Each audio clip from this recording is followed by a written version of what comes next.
Go live on the YouTubes.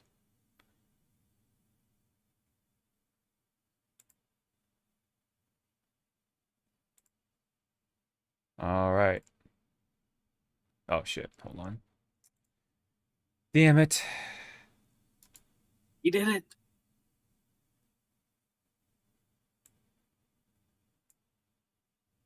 Oh, that's weird. Okay, never mind.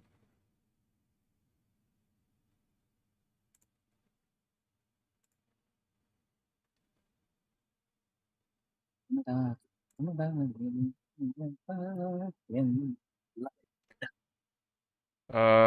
you hear us, Zawa? Are we audible? Gotta wait for us to sync up. Okay. Oh god. Move back. Move back, sir.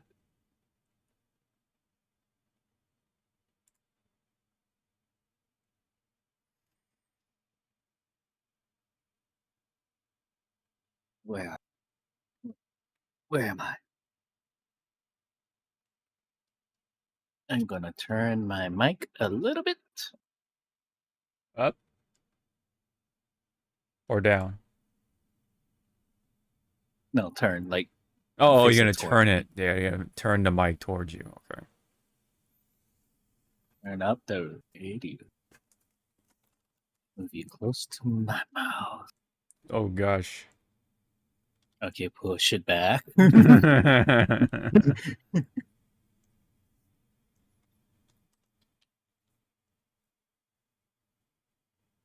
we're like about a 5 to 10 seconds delay. Okay.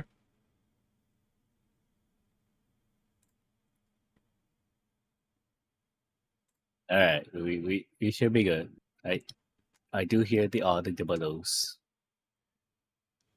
The audio jellos. The audibles, the audio files. The audio edibles. Audio edibles. Audio edibles. Okay, let me check on my end. Yeah, happy birthday, Samaru Kimura. I said so. But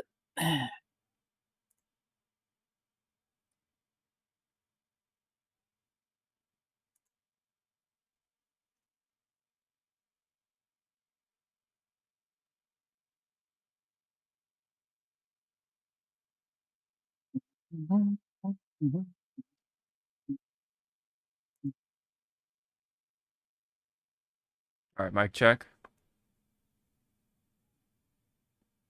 yes, Mikey checks 1.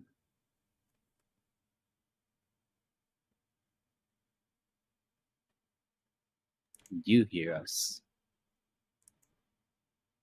I heard you and I heard me. Good. We are good. All right. Should be all good to go. So, welcome back, everybody. It is indeed 3:23 of the Hypecast with yours truly, as always, Sean, aka Hawk525, with my cohort, as always, Zawa in the building. Yes, he is a blue dragon. For those who don't know, that's his actual final form. Wait till you see us in bed. And the form shows up. Oh gosh. Well, anyway, we do have speaking of forms, I guess you could say, we have some skins to talk about when it comes to Street Fighter, and then later on we'll talk about some stuff that we held off from last week's episode because it was a lot, and then we can use this opportunity because it was kind of a dry week-ish here and there, pretty much, depending on who you are. And I think pretty much what it is that it's going to be the 4th of July, so maybe like around that time they'll like drop something. They'll drop me on the head. That's how I was born. Oh no. Oh no. Too much info, my guy. Yeah. Any case, we have some stuff to talk about, you know, again, depending on where you put yourself into the gaming community and such like that. You know, what do you like, all that stuff, depending on who you are. All right. Now, obviously, yes. If you're talking about world stuff, yes. Real life stuff, yes. That's quite the ongoing thing going on. Is one way to put it, but let's not go there because that's not what we're talking. That's not what we're usually about. We're just about the nerdy stuff. So, without further ado, let's get into the fighting game portion as always. This battle is about to explode. Yes, explosions were kinda had, but that again, that depends on who you are. But let's get this out of the way, and in midst of a number of these announcements and sort of like news updates and such like that, we have yet another tag team fighting game on the horizon. Though this is more of a like a indie title. This is from Netco, it's from Sun Studios, SON Studios, and I believe the game is called Saturday AM Battle Manga. So, interesting name. Yeah. So previously, Sun Studios did make another game. It was a anime-inspired fighting game called Netcode Warriors. I cannot say I'm familiar with that. But they are tackling the tag team genre as well within the fighting game scope. I guess there is so I guess this is based off of Saturday AM, which is what sounds like to me a publisher of a bunch of other manga. I guess I don't know if this is like Japanese manga or is this like in another place. Let's go ahead and open it up. Yeah, it looks like yeah. So you can see this is the website for Saturday AM, and they have like a bunch of novels and stuff like that. Yeah. It actually may be okay, yeah, see there's a shonen, there's seinen, josei. It looks like it's like a brand yeah, it's like a whole yeah, publishing company, I believe, yeah. Comprising of a bunch of like looks like indie manga to me, which is pretty cool. I'm all for the indie stuff. And then let me see origin story. That would be kind of helpful to see. It does not say where exactly they're from. Okay, yeah, the founder is Frederick L. Jones. So yeah, this is like, you know, very manga inspired like graphic novel publishing company, and they are very heavily inspired from cartoons and the superhero comics from 70s and 80s, and then all the way up to, of course, yeah, like we have there's other like inspirations like Gundam, X-Men, of course. There's Legion of Superheroes, Super Friends, stuff like that. So pretty interesting company, to say the least. Again, I'm not super familiar with like all this stuff, but you know, again, I am like, you know, Yep. enthused about, you know, when it comes to independent manga stuff. So it's nice. Yep. Yeah. I can't. Are you familiar with any of this at all, or Oh no. No. This is all brand new to me, hun. yes? I think I think Although the clock striker, the pose they use, it's like harpering back to me like I've seen this pose before. I mean, Yeah. no, I can't think of it on the top of my head, but what nowadays does not like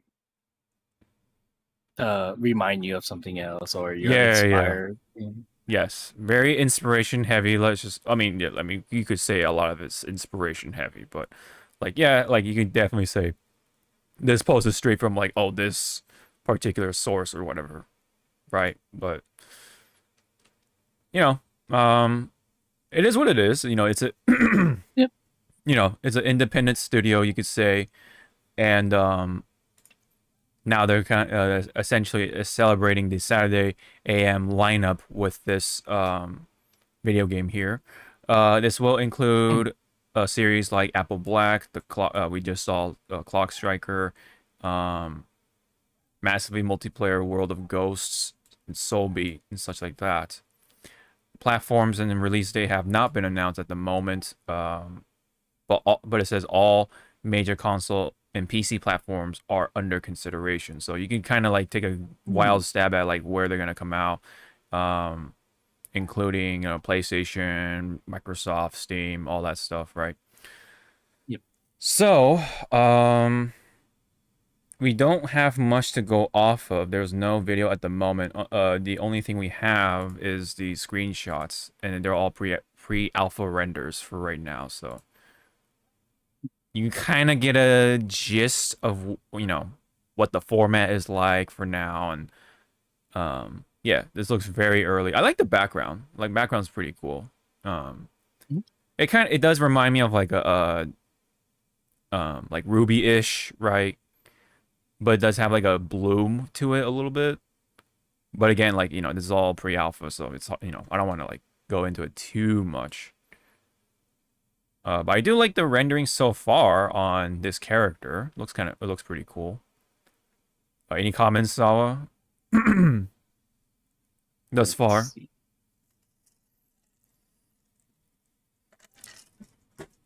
I don't want to misgender. They look fun. Mm-hmm.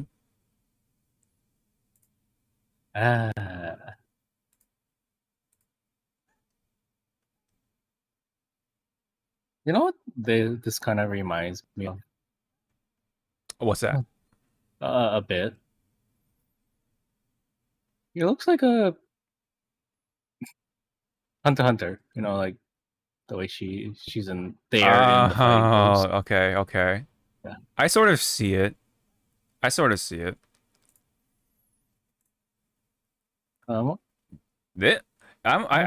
to like thinking. I'm starting to think of something of what it reminds me of.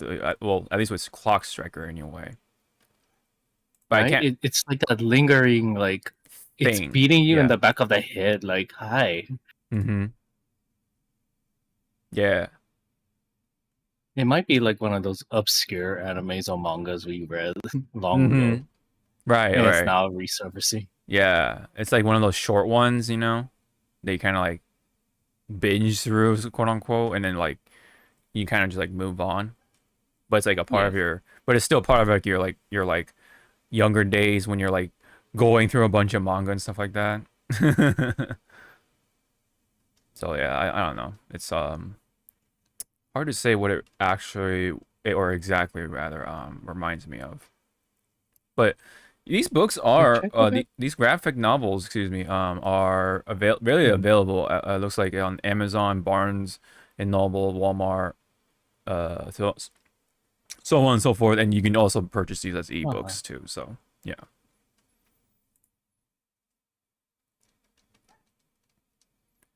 So pretty neat stuff for what it is.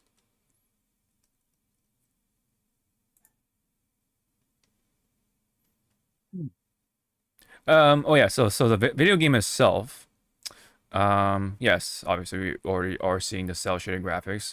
It says 2v2, so it'll be a pretty traditional tag team fighting game that will emphasize creativity, adaptability, and team synergy. Each character designed with unique mechanics and playstyles, So no clone characters. So you're not gonna have like, oh, the evil version of this character or something, I guess. With, you know, some tweaks here and there. No, the cans to the Ryus or something like that, or Akumas to the Ryu, or anything like that. It's what it sounds like to me. Stylized 2D5 or 2.5D, excuse me. Wow. Visuals utilizing limited animation for a bold manga inspired look. That's a very interesting phrase right there. Limited animation. Built for both casual enjoyment and competitive mastery. Okay. All right. Fair enough. You know, there's not much else to say other than, hey, I would like to see a trailer of sorts to get a better idea of like how like the movement is, what the effects are like, all that fun stuff. Yep. But yeah, so far, I mean, it's looking like it's, you know, chugging along nicely. You're gonna have like nice up close shots and angles and whatever, right, for the character intros, and maybe hopefully like the what do you call it, like the level 3s and such like that, the cinematics, the cinematic attacks, all that fun stuff. But you know, this is an indie-esque title, so you know, I'm not trying to like expect too much. Just try to take it for what it is, you know, something to celebrate the Saturday AM lineup and such like that through a video game expression, if you will. Anything else to say for this bit right here? I guess for like the team, you know, go at it. Yes. And good luck. Good luck. Yes. Video game development is, I would say, I think it's safe to say that it is difficult, you know? Yeah. So, you know, give them some leeway, give them some room. And I'm sure, yes, there will be like problems and patches to be needed here and there and stuff like that. It's all part of the sort of rhythm with how games are developed nowadays. So, you know, gotta expect the bugs, gotta find the bugs and iron them out, all that stuff. But hopefully, yes, you can only hope that this game is good. You know, just another choice to make, you know, amongst all other tag team fighting games that are coming up at the moment, especially with like 2XKO and like we just had Hunter x Hunter come out and Invincible Versus, Invincible Versus, and then you have the Marvel Tokon fighting game that was announced not too long ago. Yeah, so we are kind of like in the golden age of even like just tag team fighting games. It seems like, it feels like anyway. All right, so let's get move on. Again, good luck to Sun Studios on the project. But now we do have another fighting game to talk about next. It is Strive. Just a little brief update, I guess. Lucy, I guess, will be releasing this summer. Man, like it seems like time flew by, right? Ever since they first announced that Lucy was going to be one of the characters in the season pass. I could have sworn, right? Lucy was going to be like a year later or something like that, but yeah, maybe that's what it is. Like this we already are, and at that point, so it's like, damn, man, it's been that long, huh? Damn. Well, anyways, so this is what the illustration looks like. I think that is going to be the artwork for Guilty Gear Strive Lucy here in this case. Yes, her full name is Lucina Kushinada. She is they don't really make it clear in the anime, but she is supposed to be half Polish, half Japanese. And the Japanese people and like Europeans, especially Polish people, do kind of like tend to be prominent in cyberpunk. You know, if you know, you know. But yes, especially Japanese people. in Cyberpunk. They do play kind of a larger role um in the story anyway. Because of course, one of the major companies or corps, you could call it, is Arasaka. So that that's a whole thing of itself. If you really are willing to dig into the Cyberpunk 2077 lore. Anyways, so Lucy is coming to be announced fully, and I guess there will be a developer session panel at Anime Expo July 4th. Yes, that is coming up pretty soon. It is that time of the year. With producers Ken Miyauchi and Satoru Honma. Again, Lucy will be releasing this summer, and yeah, so I think stuff for Lucy could. Oh no, actually, okay, yeah. So this is actually funny because this is kind of like a segue to what we're gonna talk about next. All right, and that is yes, the Arxist sort of presentation that we had, and for those who actually watched it, um, you know, um, if you essentially if you had any expectations for that stream, unfortunately they were not met for the most part. Again, it really depends on who you are, but I'm pretty sure no one was expecting most of those, if not all those things that were announced. And it's not even like anything significant, I don't think anyway, if I'm not mistaken. Yeah. Yeah, that showcase was like, oh, that was like, that was something, everybody. Mm-hmm. I guess the only game from the showcase that kind of piqued my interest, but not like, ooh, I want to play. It's like, oh, that's interesting. Is the last one, the what was it, the Oh, Demon and Child? Demon and Baby. Yeah, Demon and Baby. Because Or Damon, yeah. for those who watch like old Japanese like movies, it's pretty much the Wolf and what was it, Wolf in the Cub, Uh-huh. Wolf and Boy, Uh-huh. Oh, that old okay. yeah. Yeah. So I'm like, oh, okay, are they taking a new spin on that old tale? Mm-hmm. But again, I commemorate them for just branching out, to try something other than a fighting game. Yeah. Because yeah, I think I know what Daisuke's trying to do, but I guess it wasn't like what people were expecting.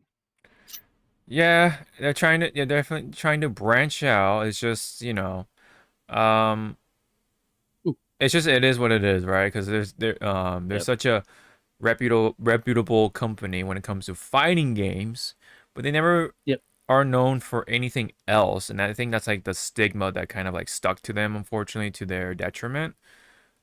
Yep. Meaning, yeah, because they didn't announce anything when it comes to Strives. Oh, new fucking season pass, or oh Yeah. Lucy right there she is, Mhm. what she looks like, um, and stuff like that. Yeah, look at Oh, the yeah. dislike ratio. You can definitely kind of tell that almost 25% of people disliked this presentation because yeah, like it was nothing what you expect. Um, okay, maybe there's some familiar things like Yeah, the Double Dragon. Double Dragon, but this doesn't look exactly like like a premium title by any means. This Yeah, a triple A. Yeah. yeah, this looks like like a double A beat 'em up and stuff like that. And then you had stuff like Bubble Bobble, right, which is like a classic, sure, but it's not like amazing like in terms of like the scale and gravitas by any means. It's just um usually a puzzle game of sorts, like kind of like on the same lines of like Tetris and stuff like that, or Puyo Puyo. But this is um This is an adventure game. Yeah, an adventure, almost. side-scrolling adventure game. Yeah, Like harkens to old Kirby games, and yep, it just has it's just a JT classic. Yeah, Destiny and chat said, yep, Max waited for nothing. yeah, yeah. So thank you and hello there, JP Yes. in chat. Yeah. Oh, Destiny, what's up? What's up, Destiny? Yes, Look. yes, the chat. Sorry, this model does not have arm movements. Yeah, yet, yeah, so not yet. At least not yet. Anyway, maybe they'll come later down the line in another patch. But anyway, yeah, after I fucking deal with my financial recovery with something that this man over here, yeah, the old MTGs. Yes, yeah. Might I might partake. I may partake eventually, but we'll see. We'll see. But I mean, if you are, I will help you. I will be that. What's that person? What are those people called? Like, you're not supposed to listen to them, but they be like, do it. Oh, the enablers.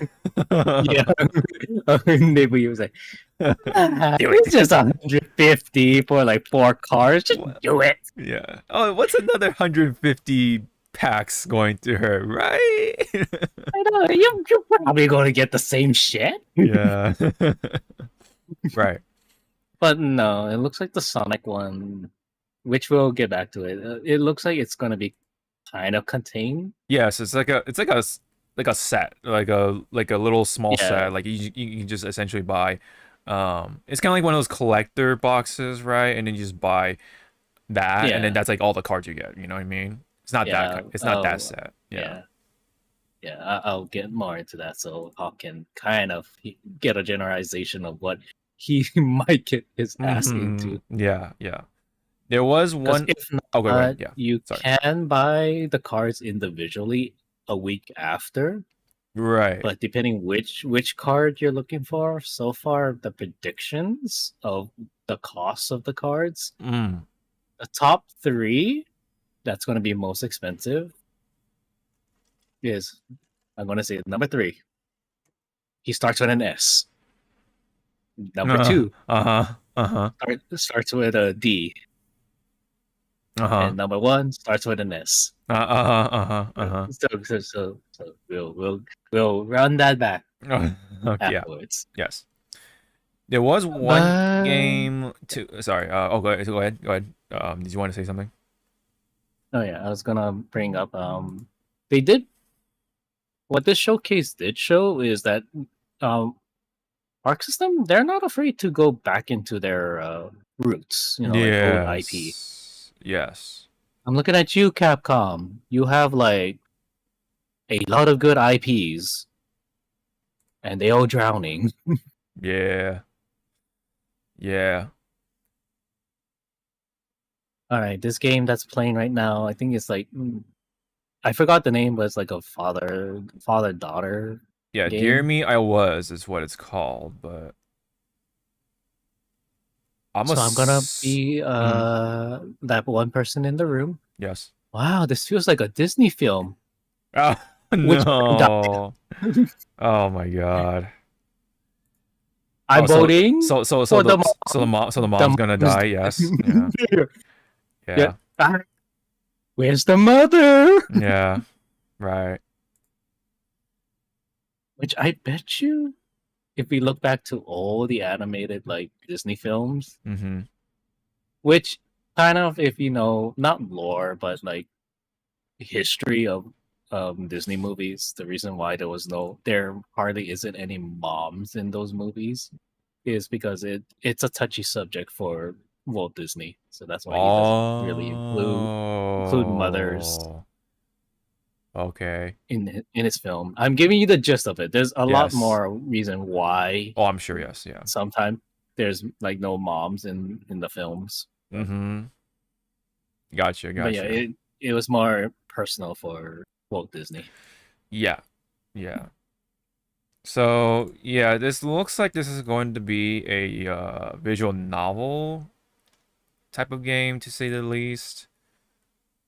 So far it does look a little different, but Yes, yeah, a little different, or at least different enough to kind of stick out amongst other visual novel games. I I do like the art style. Yeah, I like the It, watercoloring-ish. Yeah. it's very to me it's relaxing. Yeah, yeah, no, it's yeah. It's not like hurting my eyes. It's like Yeah, wow. it's not yeah, like you're not gonna be sweating to this game by any means. Unless you're like really want to get a perfect ending or something, I guess. But yeah, this is I not know a it's like I need to save my dad. yeah. What do I I need to do? I need to save the mom, please. It's like, no, you're not gonna save. There's no way, brother. Brother, you're not gonna save the mom. You, you just see Gene Wilder. You get nothing. Yeah, You yeah. lose. Yes. Good day, sir. Mm-hmm. Yeah. So, that's probably like the other game But that stuck out to everyone it, else, maybe. But otherwise, they did talk about Hunter x Hunter. See, yeah, up there. yes, they did talk about it. I think they were a part of the dev team. I'm gathering. That's why they're talking about it. Yeah, they Yeah. were a part of it, and then the part that I believe Max pointed out was the what's it called? The addition to solo, solo play, which Uh. was not part of the initial like talks of this game. It was supposed to be like Hmm. straight Online or battle, yeah, okay. online. Battle. Okay. So I'm like, oh god, they just flew it in there. Yeah.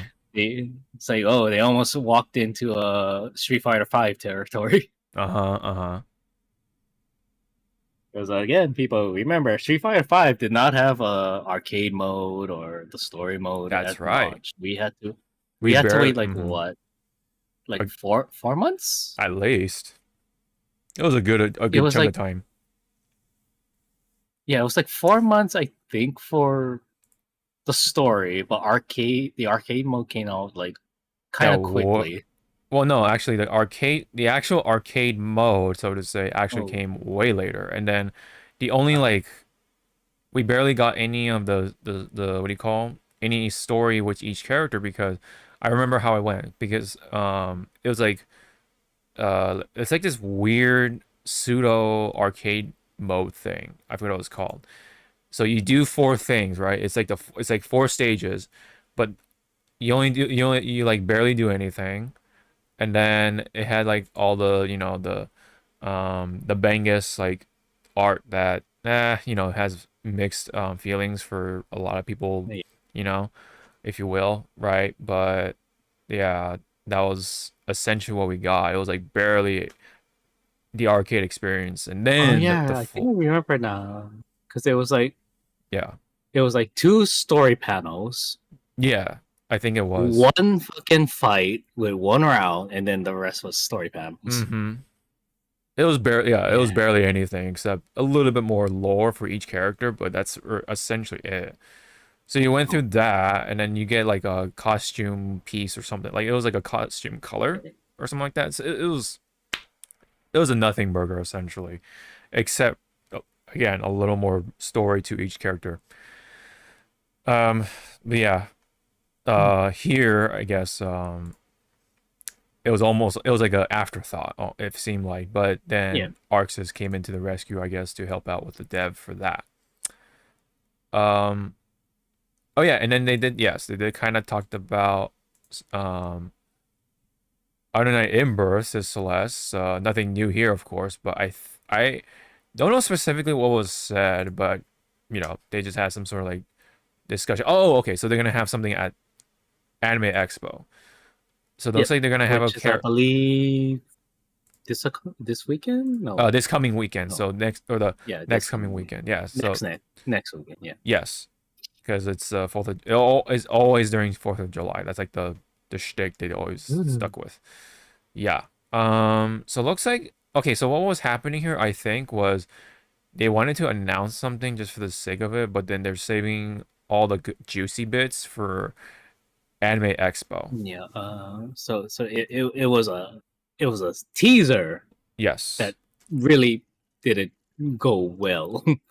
It was announcement of announcement, essentially. But then it was turned into a full like showcase or direct, essentially what had happened here. And that's why it, like you said, it just kind of came out wrong-ish, or, you know, it was delivered subparly. And yeah, he has stuff like Yep. this.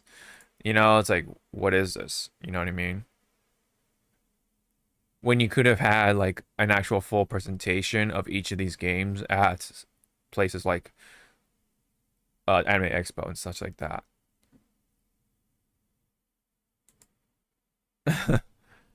And I love, yes, I saw the clip with Max reacting to this particular bit.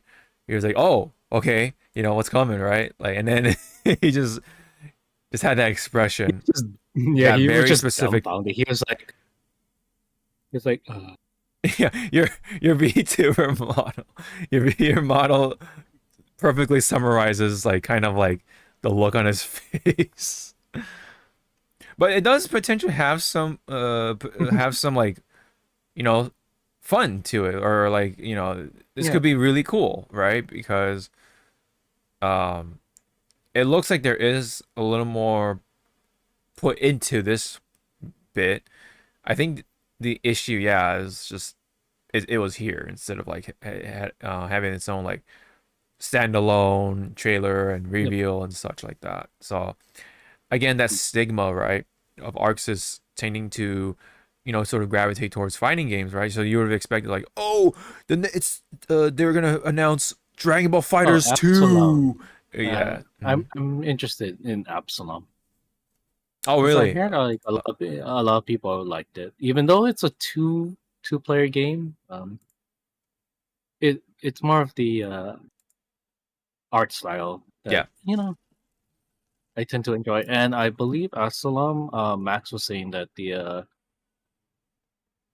what was it? The composer, songwriter, or yeah, the song composer of Ori is part of this game. Oh. Oh, wow. This looks really cool, actually. Yeah, it's a road like stuff. Yeah, yeah, And, yeah, yeah. Oh, wow. Oh, yeah. You also have to remember that Arxis also does publishing. yeah, they. So that's another thing. Like to me personally, I like about Arxis. They do extend their hand of the helping hand. Mm-hmm. Unlike Yeah, Capcom. it's Yeah. like what? Welcome. Right, right. But It see, mm-hmm. I like I like how this looks. Yeah. It somewhat reminds me of do you remember the game called Indivisible? I was part of one of the backers. Yes, I I also mean, backed it. I Yes. didn't pay the big ones. I only Yeah. paid like the $20 one I think I to just get. had, yeah, like I think I had the, what do you call, yeah, whatever the PlayStation 4 version or bundle, whatever the fuck Yeah, it yeah. was. Yeah. I got that. Like I got like I think it's like a steel case or something like that. Or it looked pretty cool. Oh. Unfortunately, I did not get around to finishing the game because it actually is pretty hard, to be frank. Yeah, But it was like actually really fun for what it was. And it looked really cool too. It was actually really cool. But this is kind of like what it reminds me of for some reason. Like I don't know if it's like the actual movement or like just a kind of like that cell shaded style. But yeah, like the movement and like all that stuff kind of triggered that. moving. Yeah, the what do you call? It triggered that sort of memory somehow. Core memory unlock, everybody. Yeah. Yeah, I This don't know game, about this. Yeah, I'm not. I can't put a finger on it. Like, what is it supposed to be? I don't know.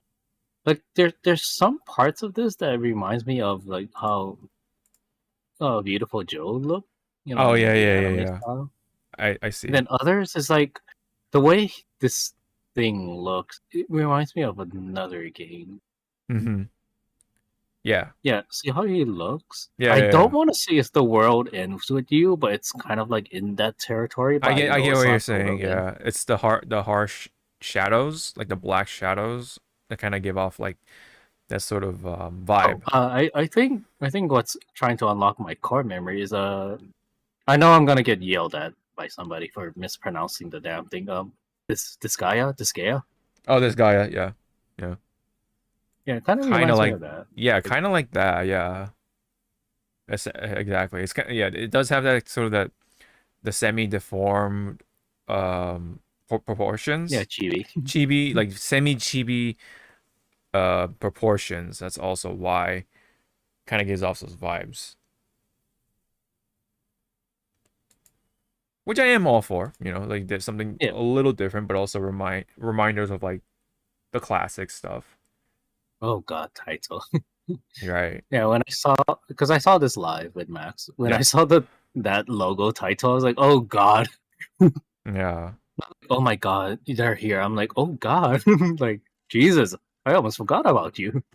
I forgot you almost exist. I forgot that you guys existed. It would have been so funny if somehow Arxis got the rights to Bloody Roar and they're the ones to, open the Well, can. Bloody Roar is still under Konami, yes. Konami, Yes. which is fucking dumb. Yeah, and they're not doing anything with it. So No, I'm surprised that they are still able to hold on to it because they haven't done shit with it. It's like, so yeah. I mean, look at Konami. They haven't done really much with Castlevania, like game wise. Well, they do have the Netflix stuff, so I guess that counts. Yeah, I guess, but for like game wise, nothing on Yeah. Castlevania. Yeah, not really. Yeah, Bloody Roar is like locked up in a fucking basement, like half starving or some shit. I think maybe what it also Um, is though is that no other company wants to like risk it for Bloody Roar. yeah, risk it. I think Yeah. that's also what it is too. So it's like, yeah, I mean, okay, in a perfect world, yeah, I think the company, if I mean, the core members are still around, somewhere. that that I believe that can bring back Bloody Roar would be Double Helix slash Iron Galaxy. Oh, yeah. Like you give them the keys to it, and they'll probably be able to like at least help it revive and get Hmm. people talking again. Give it that sort of resurgence, Second life. taking Yeah. life, right? Then again, if we go like game fighting games or games or IPs in general, that should have a resurface. Yeah, Hmm. Darkstalkers. They need that fucking like third life and a half. I know. Yeah. Um, Yep. Again, for Capcom, I want them to try again to bring it to the West, but they cannot since Koei Tecmo has their footing in it.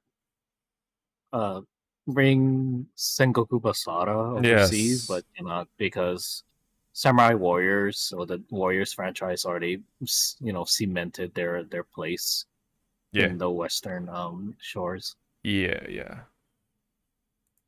But again, with Capcom, thank God you guys are actually using an IP that's majority of people or players know. Unimusha. I'm Mm. interested in this Yeah. upcoming Unimusha. Nice. I do have the original 3 games when it was a set. Yeah. I Yeah. do Yeah. not have the fourth one, Dawn of Dreams. Uh-huh. Yeah, I don't have that one because I guess during that time I just didn't care, and now Right. I regret. Right. Right. Right. Oh my God, that's what we should do in Vegas. What? If there's like how what's that place called in California that Max and them likes to go shopping? It's like it's not like a pawn shop, but like a secondhand shop. It's Uh. in Cali. Um. Hmm. Like he mentioned it a lot of times. Oh shit. Like you, it's like on the tip of your tongue, right? I think. I think I know. Well, I know that I know like the kind of store he goes to, but I don't know the name for it. Because we do have something like that here in my area, but it's a different name. Mm. But it's like that same genre of like that store. Yeah. Yeah. I was gonna say maybe we should go like. I'm curious if Vegas has like a book off. Oh yeah. Maybe if we have Oh shit, time. there is book offs in Vegas. Hello. Oh, nice. Yeah, Is it maybe. is it near the because the book offs here in Hawaii, you can tell that these are like, you know, people that either moved from Japan to Hawaii or had me downs and stuff. Hmm. There's a lot of Famicom consoles here in our book off stores. Mm-hmm. So I'm like, oh shit. And they're not expensive, they're decent price. And Right. they do test it for you if you were gonna buy it. Yeah. Like the Famicom I saw had the controllers and two games. It was going for like uh at least 200, and I was like, oh fuck, I could buy this right now. I just don't have the TV for it.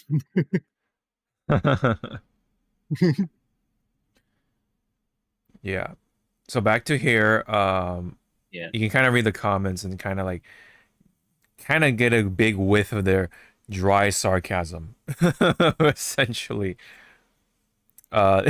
This showcase could have been emailed. Could have been an email. Oof. Ouch. Whoa, sir, or madam, or thing. Too harsh. Yeah. I mean, you know what? You're out of line, Yeah. but you're right. Maybe the real Arxis Works showcase was the friends we made along the way. Oh no. I love the part where Daisuke's brother Taisuke said it's Damon and babying time, and Damon and babied all over the place. uh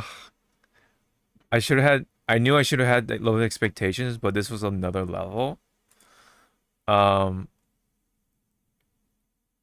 hope they announce Soul Bad Guy. Okay. Okay. I can't wait to see Taisuke's vision. Bubble Bobble carried the showcase.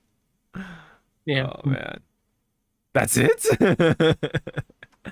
That's it. That's it? Where's the rest of it? Yeah. As a Japanese, I apologize. uh Nothing noteworthy was announced. I mean, as you said in the beginning of this part section, it's like it depends on what you were looking for or what gravitated you. Like again, Yeah. Absalom I'm gravitating towards because it looks fun. Mm-hmm. Though it is only a 2-player game, it's kind of like ugh. So let's say you have like 4 friends. It's either you team up with one person and the other one teams up, and you just see okay who can get to the end faster. Have your own little mini game. Mm-hmm. Yeah, it looks like a lot of people are hoping to see some sort of like next main series BlazBlue game, because it has been, yes, about just about 10 years, and not counting, I guess, BB Tag. Yeah, so Yeah. yeah, Yeah. yeah, they're hoping I to. got Oh, go ahead. you mentioning BlazBlue. Yes. Like me and my guys, we were talking about this showcase and how yeah, BlazBlue and like what characters we played in there. Because sometimes I like playing grapplers. They were like, "Oh, you play Iron Tiger because his VA is like, for some characters in Super Sentai and Kamen Rider." And I was like, "Oh no, I hardly played Tiger." And they're like, "Why? Who did you play?" I put shit on the screen, and they said another character that I never heard of, and they're like, "Oh," and I was like, "No, Mhm. I was an Arcana main," and they're like, "I hate you." It's like, yes, I'll put shit on the screen. Yeah. Did you play BlazBlue? A little, not regular as much. When it comes to regular BlazBlue, the real first exposure to that, I guess, quote unquote, was BB Tag, and I did play a lot of Iron Tiger there. But that Iron Tiger was like apparently like way more broken than he kind of actually is in the main game. Just because I guess Mhm. they already grant him like the magnetic stuff and all that in between. So he was actually like pretty high up there as a grappler for a good while, especially when it came to Tager and Waldstein, I think his name was. The big guy with like the big long metal hands. I think that's his Yeah. name. They were supposed to be like that official pairing in the story or something, whatever, right? So that team was actually like pretty good for a good amount of time. And so yeah, but my team for that game, funny enough, was Iron Taker Mm. and Gordo. And yeah, Gordo kind of infamous for having a big ass scythe. And Gordo was actually also another character that was like very much used in the at least early to mid part of its life cycle or lifetime or whatever you want to call it. Mhm. Yeah. And of course there's Ruby, so Ruby and Gordo were also pretty good together. Carmine was another character that I did pick up at one point. It was really fun, but uh, he had a bunch of gimmicks that, he's like one of those characters like, yes, he does these things, but there's already other characters that do that same thing at no cost, essentially, because Carmine drains himself every time he like uses his special abilities because he uses blood, right? So that Yeah. it drains his life. So it's kind of like he's kind of like that kind of character. Anyway, that was my exposure to BB, um, or my closest exposure to the BB at the moment. But yeah, no, I mean we have not seen an actual main line Blaze Blue game in a long time up to this point. So that's why a lot of people were really hoping to see that happen, but did not happen in this presentation. And hey, there always could be that possibility being at Anime Expo. They're probably saving up for that. Maybe maybe that is a bit of copium or whatever. But one thing's for sure though, that is that we will see Lucy at Anime Expo. So you can only you could hope, right? To see Lucy, but also like, yeah, for sure we're gonna have probably like a hint of the next season pass of who's coming in there, and then maybe a little drop of BB or something, BB Blaze Blue actual title or whatever. Because yeah, I think at the moment Blaze Blue is still like chugging along, but it's not the fighting game, so to say. It's the roguelike game. I forgot what it was called, but yeah, there was actually a roguelike side-scrolling action game that's actually pretty popular, at least in Japan anyway. I don't know about anywhere else, but that's been around for a good while, and I think that's been the thing that they've been holding on to, at least to keep the Blaze Blue name alive. So either way, This presentation was unfortunately a drop of a ball for sure. I think it's one way to put it. But there are some diamonds in the rough, you could potentially say, which is funny enough, Damon and Baby, and then there's stuff like Absalom, and then this game, yeah, Dear Me I Was game, maybe. So yeah, that is essentially it. Anything else you wanted to add for Arc System Works? Any expectations for when it comes to the Anime Expo, or did you want to say anything else about this showcase in particular? Showcase wise, I'm gonna be nice. I'll Uh-huh. give it a 5 Out of what? out of 10. I saw you in the middle. Yeah, in the middle. Yeah, I mean, yes, there are games coming, but they're not like amazing, like AAA or like, you know what I mean, like that big fucking game like it's not GTA 6. Yeah. But that doesn't necessarily mean, oh, these are bad games. Yep. You know. It's more like I mean, it's like, you know what, you're branching out, which is good because sometimes companies need that, branching out to just see what they can do.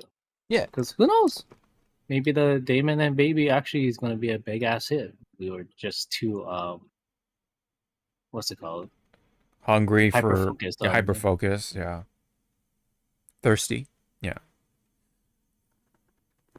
People were too thirsty for that next Blaze Blue main game, and JMO Fighters 2, I guess, for whatever reason. And yeah, that's essentially it on that. Yep. Alrighty.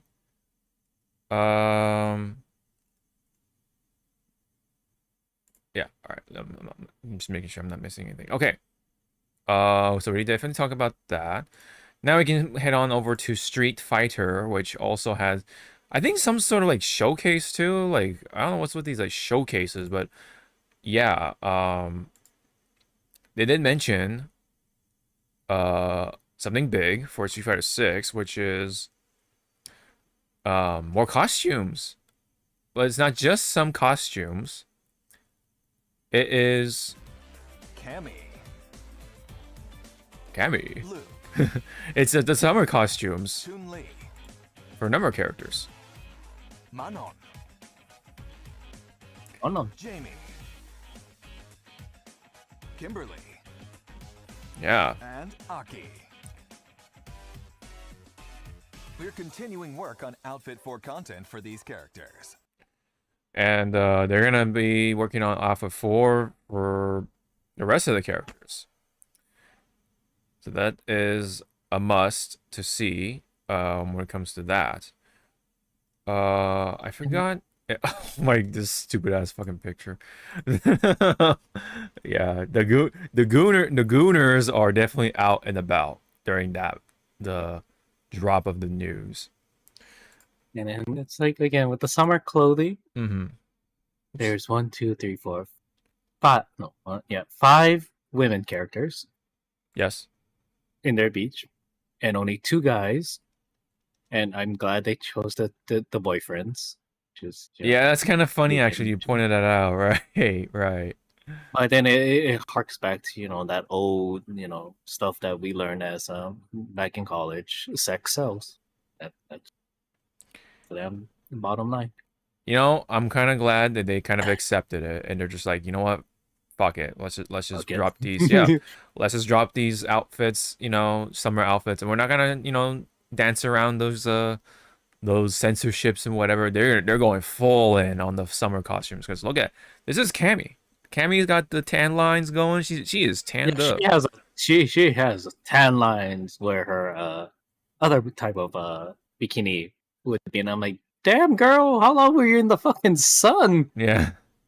Or in the Did someone fucking forget to flip you? yeah. Like a fucking pancake? Yeah. Can you Yeah, put- pancake. Yeah. I wonder if this is a One Piece reference because look at the straw hat. It's like red. It's got the red thing on there. You know, it's a straw hat. She's wearing sandals. Sandals. Yeah, man. Totally not a One Piece reference somewhere, right? Luke is actually not too different because he's already like wearing essentially trunks, Yeah. right? It just Yep. yeah, he just has the shades, the cap, the sandals. That's Yeah, it. he's a This lifeguard. yeah, the lifeguard. He's got the little fanny pack thing worn as like a sling bag. I guess a watch. You know, that's about it. It's not super different from what he actually It's like wears. Yeah. okay. hmm It's like you know, like you're trying to. Well, for me, I'll be like pretending I'm drowning. Oh my god, I need help. I hope a big, strong, lifeguard comes and save me. I'm coming. Oh no, I'm just gonna drown myself even faster. Excuse me. It's like Yeah. no. Yep. Of Oh, just course. let me drown. hmm Luke got the big old forearms, of course. The Popeye The arms. Popeye arms. Chun-Li wearing the one piece, right? An actual one piece. Classic that classic blue color that she always wears. Some accessories, you know, stuff like that. The thigh strap, of course. People love thigh straps. Especially Hoyo. Hoyo loves the thigh straps. You know, not much to it. But yes, it is showing off. If Mhm. I was gonna say, if you guys didn't think that she has them legs, what's your excuse now for not Mhm. believing? Yeah, she, you know, not just legs, but she got the hips, got the back. Yeah, Remember, also kids, this Chun-Li pushing 50. yeah, man. Still looking I good. don't, I don't know, I don't know what fucking ancient Chinese Yeah, secret she fucking using, but there she good. indeed, indeed. Manon, yeah, you know, kind of reflecting on the fashion thing, right? That she is supposed to be like Hey, remember the fashion how we designer. were Mhm. like kind of uneasy with like Elena's hairstyle Yes. and stuff? Like how we were like, oh, let's try Barbie doll hair, like put this head on this outfit. Mm. For me, I like Manon's hair like this. Mm. Mm-hmm. Mm-hmm. Because if you bring up her like her current hair, she has that weird ass like side spikes. Yes. Yes. Yeah. I think I know what you're Like referring to.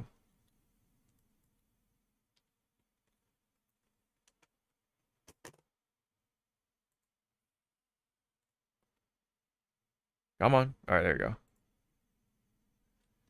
Oh, okay. It just takes me to the okay. yeah, she has that weird side spike, right? Like that? Is that what you're talking about? Yeah, Okay, okay. I just yeah. want to make sure. Yeah.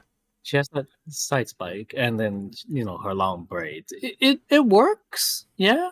But when you look at her with her short hair, I like it better.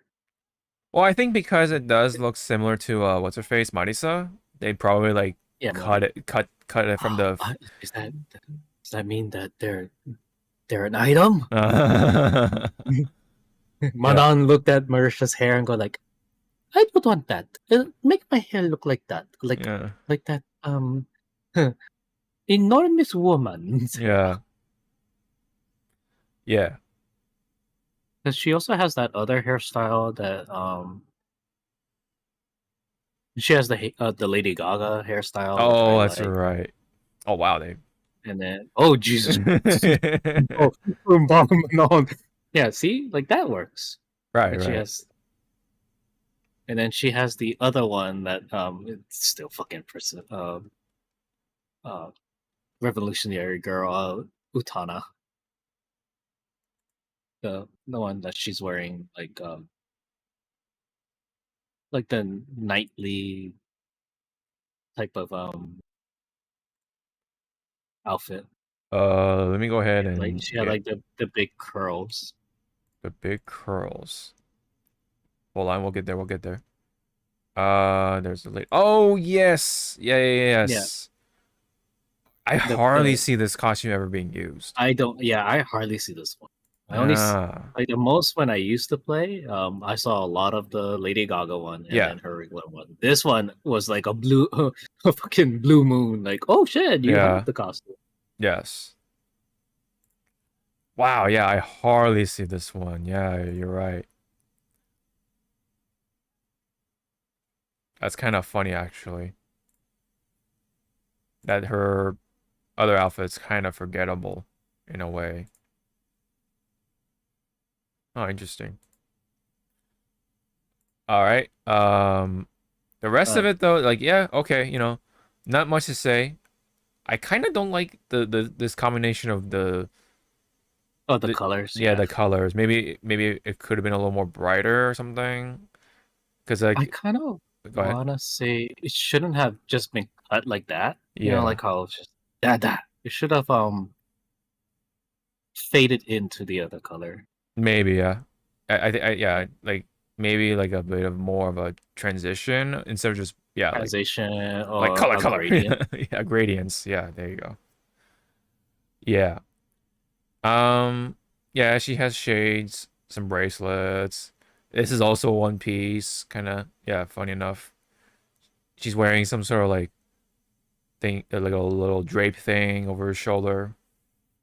Yeah, like a Um, shawl a or shawl, like yeah, a yeah, shawl. Um, okay, I like Jamie's. I can respect it, yeah. you know. Um, I like the dragon design thing. I like the colors actually. I like this like Yeah. gold, like this not obnoxiously loud gold color with like this shade of like this off white, and of course you got the It looks like a blacks. cream white. Yeah, almost kind of like more close. It is closer to a cream white for sure. And Yeah. because this is Oh Jamie, yeah. Sorry. What? I bet you the top is fucking silk. The top is what? Silk. Oh, Like it's silk. made out of silk. Yeah. Yeah. Hell no, the bottom's fucking silk because that thing will melt in the Yeah. water. Yeah. Yeah. Um, hair is pretty interesting. Hairstyle that they went with for this one. A little, it's like different enough, I guess. If not, yeah. Kimberly is wow. Damn. She looks pretty good so far, but I definitely want to see how it all like. I mean, this could apply to like everyone else too, like how this applies in the in-game model. Yeah. Uh, but damn, she is And we gotta remember that Street Fighter 6, they ain't shy showing the physics. yes, So yep. fix it the physics are gonna work overtime on some of these characters. Mm-hmm. And I like this Bushin design or logo on the back of her jacket or whatever. Um, I forget his name, but yeah, he's supposed to be like one of the legendary masters or whatever his name. Um, he was from Street Fighter 5. His name escapes me. Uh, oops. Well, let me actually get the keyboard. Okay, there we go. Street Fighter 5. Let me see. I think it was 4. No, it was Zeku. That's what it was. Zeku was his name. So that's Zeku when he's younger, which he can change into anyway. He has like he has like a young form and old form. That was like one of his unique mechanics. So people were like, "Oh, he's already in the logo somehow, so he's not gonna be in the game." But I don't know. We'll see. But yes, she is supposed to be the sole presenter of the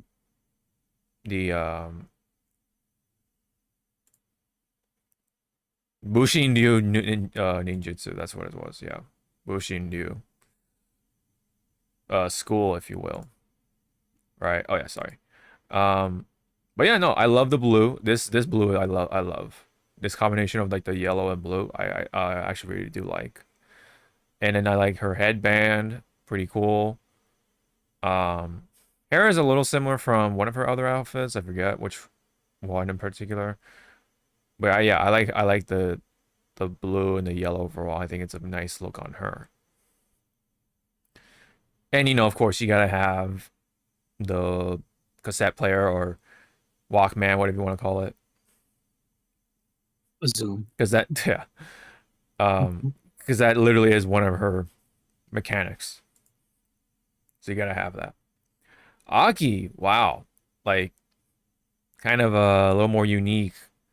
I guess in some sense, yeah. She's just wearing the bandages. Kind of reminiscent of one of Manat's costumes, if you remember. Also, kind of No, like that's showing some skin as well. everyone was saying that this is the a more I forget what the word. It's not tasteful, but it's kind of in that realm. So I'm Mm. probably gonna just stay with that. This looks like a tasteful Melina skin Oh, from Mortal Kombat X when she was in her yes, bandage. yes, I do. Yes, I know. What was Yeah, it, 9? It somewhere was around the 9. yeah, somewhere on those lines. Yeah, yeah, it is reminding me of that as well. So yeah, it makes sense. It's definitely more of like a blend of like Halloween and summer, so that's kind of cool if you want to think of it that way. Got the kind of like that spooky, scary part of, I guess you could say, summer, but it is like Yeah. kind of built into her character design anyway.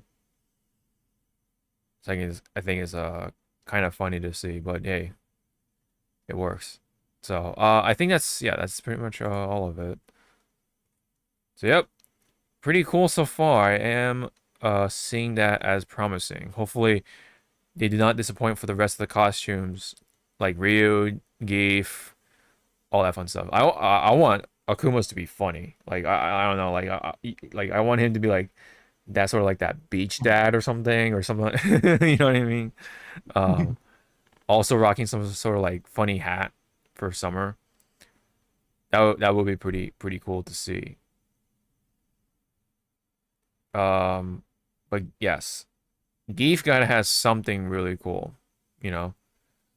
But hey, I mean, if they're gonna have him show skin as well, I mean, hey, it is what it is.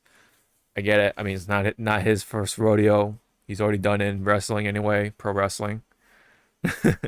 Um, He go wear he go wear that string swimsuit that Borat oh, wear the banana more. hammock. Yeah. The banana hammock. Oh boy, that's like a skin to distract your opponent. I mean, if there was a character that, Street Fighter character that wore that, I would be like, you know what, I'll take the L. Hmm. I cannot focus. Yeah. Um, Honda's I think a little tricky because I think he's already wearing some sort of like Hawaiian shirt thing, so they obviously can't repeat that. So I wonder what they'll do with him. Because let me see. I do want to make sure that I'm not mistaken. For Honda, he will just wear the what's it called? The Fundoshi? Fundoshi? Yeah. Yeah. Yeah, that could work. Yeah. That could kind of work. All right, let me Like, see Jesus. with yes, there you go, the gallery. And then 6. Like yeah, you see. Yeah, he's already like kind of like rocking that kind of costume. So again, I wonder what they'll do for his other outfit. That's just the unused one. Uh, where's his outfit too, though? That's just, yeah, regular one. I guess that counts as an outfit too. Yeah, that is his outfit too. It's just this classic costume. So not much to write home about. So hopefully they'll do something a little different with this summer costume. I'm thinking about doll themes as well. Oh wow, did Shinkiro do the story art for Honda? That's pretty funny.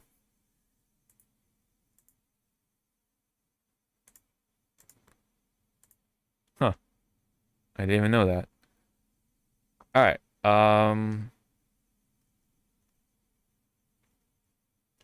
What other character would be like potentially really funny in the summer costume?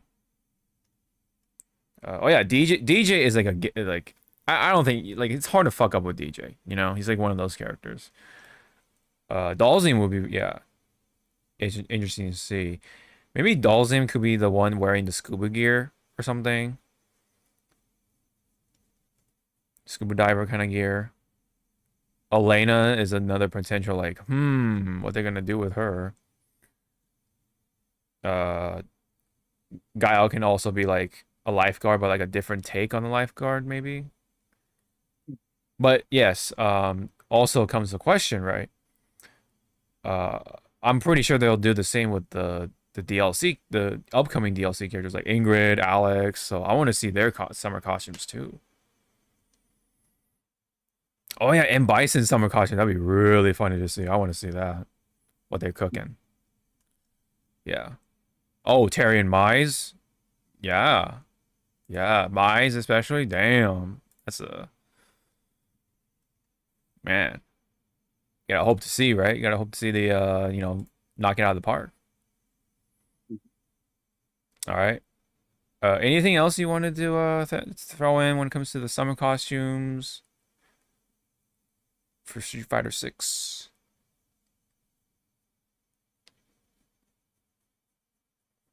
Kyle was just wearing like a G string. A G, yeah, because G, right? Yep. He's just standing there, and it's like, oh Jesus, please put something on, sir. Right.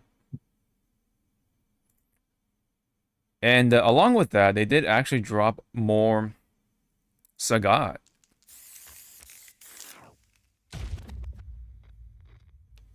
Importantly. So here's John Street Fighter. We're just gonna call him that. Continuing his journey.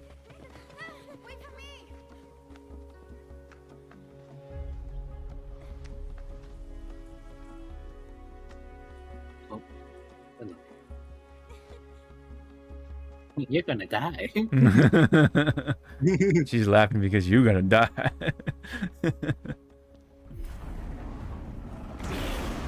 Meow. Yep.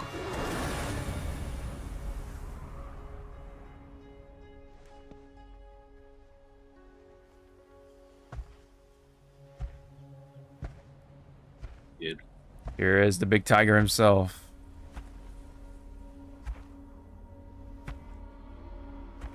Found this big ass sword. Mm-hmm.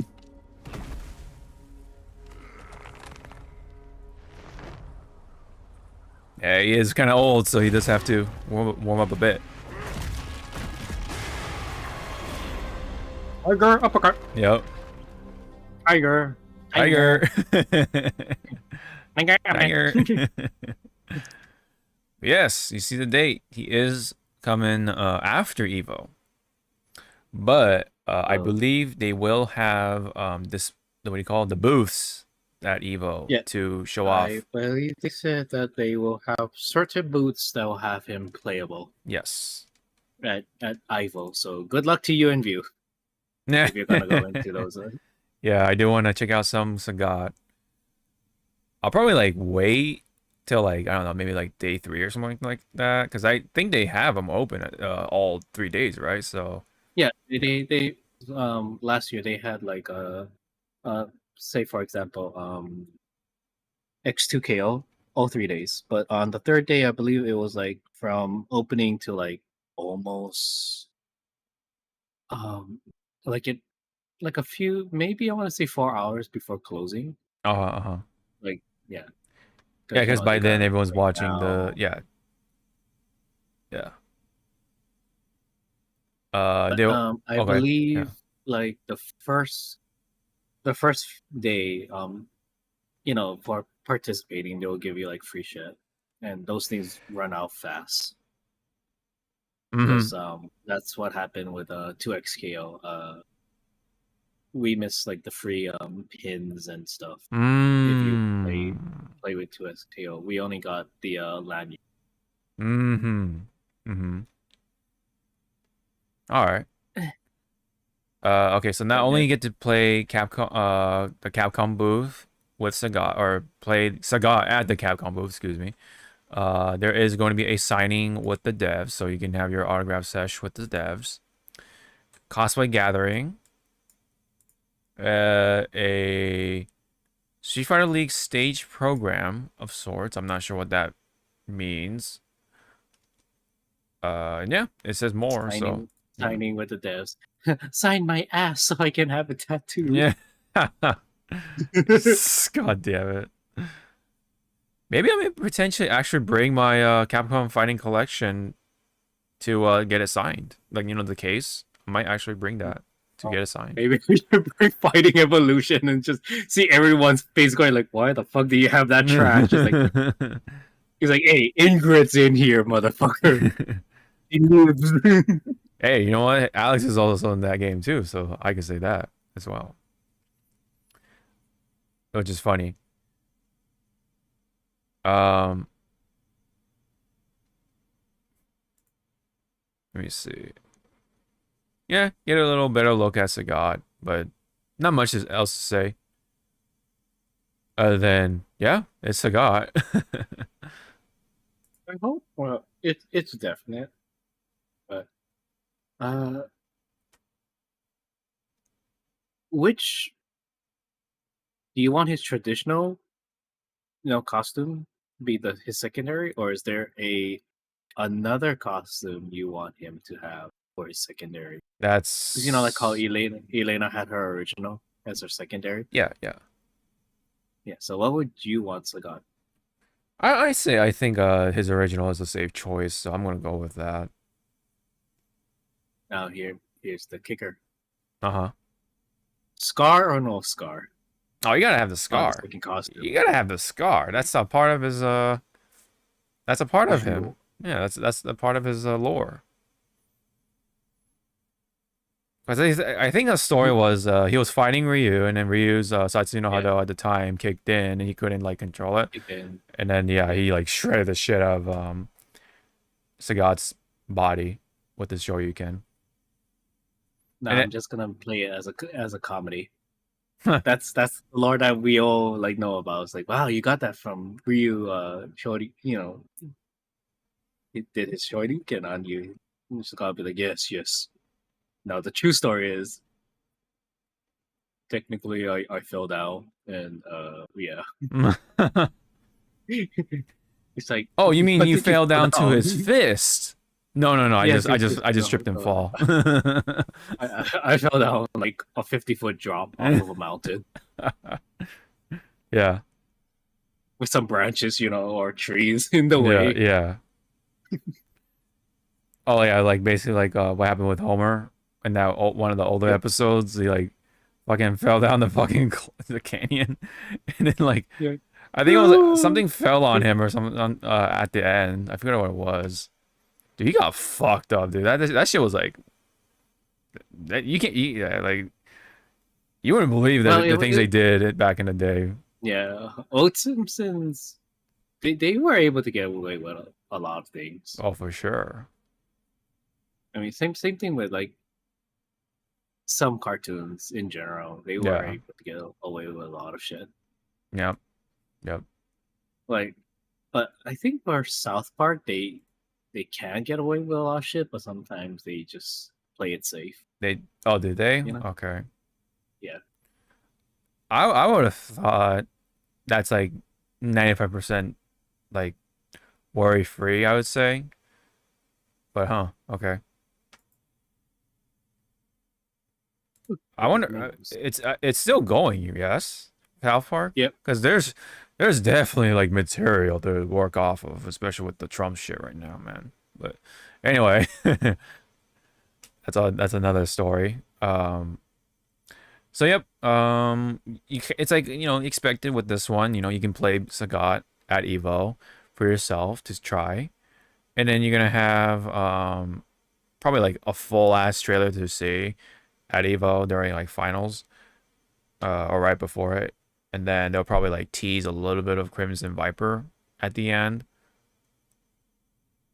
I think that's what we can expect safely. And then yeah. Well, just trying to keep it Street Fighter for now, yeah. When it comes to reveals and such like that. Yes. Yep. Yes, sir. Yes, sir. All right. Oh yes, this is the kind of the talk of the town a little bit, especially if you're a Street Fighter fan. So far, the casting for this new Street Fighter live action film that's coming up, I say, is somewhat questionable, at least with some of the choices here, or at least maybe half the choices. All right.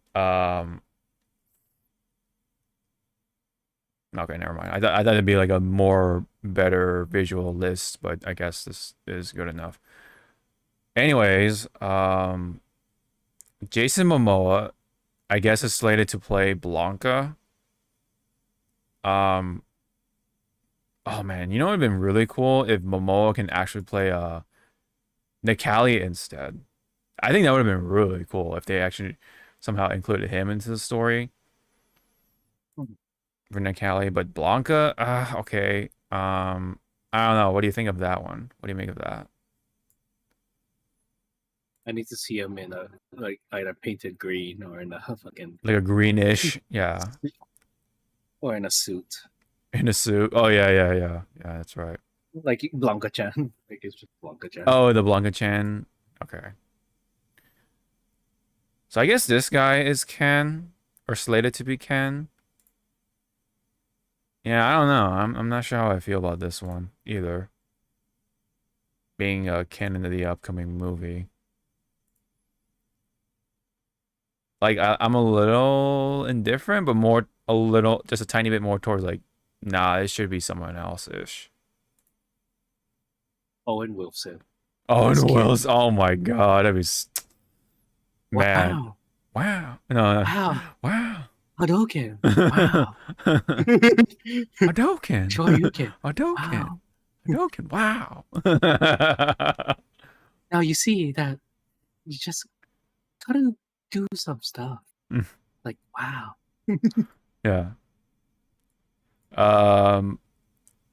Orville Peck, I'm not super familiar either.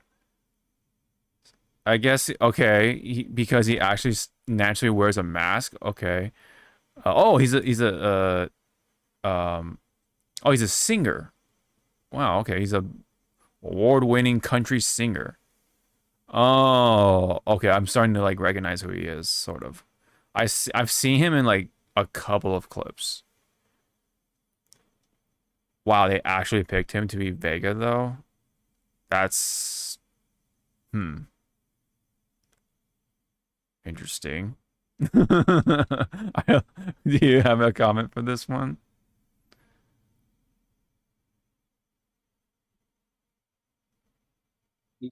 You better have the yelps when he's attacking. Right. Yo, choo! Yeah, that's right. Yeah, and have a Spanish accent because he is from Spain. Well, okay, like okay, he wears a mask. That's, I guess, off the checklist when it comes to Vega. Oh yeah, sorry. Is he beautiful under that mask? Vega's very vain about his appearance. Yes, very much a narcissist when it comes to that. Let me see. I can't. I will not attempt to pronounce that name. It's a little hard. Anoi or something. 저 Anoahi? Anoi. Yeah. Okay. Yeah. Let's go with that one. Yeah, Oh, it's Roman Reigns. Okay, I didn't even know his real name. Okay. Okay. So Roman Reigns is playing Akuma. What the hell? Okay. I like how they use his actual Yeah. um Pacific Islander name. It's like no, use his actual like name that people know him of. Oh, I was like, it's Roman Reigns. Okay, I didn't even know that. I did not know his real name. Okay, Like wait, I was like wait, this name sounds familiar. right. I feel like he can play another Street Fighter character, but definitely not Akuma.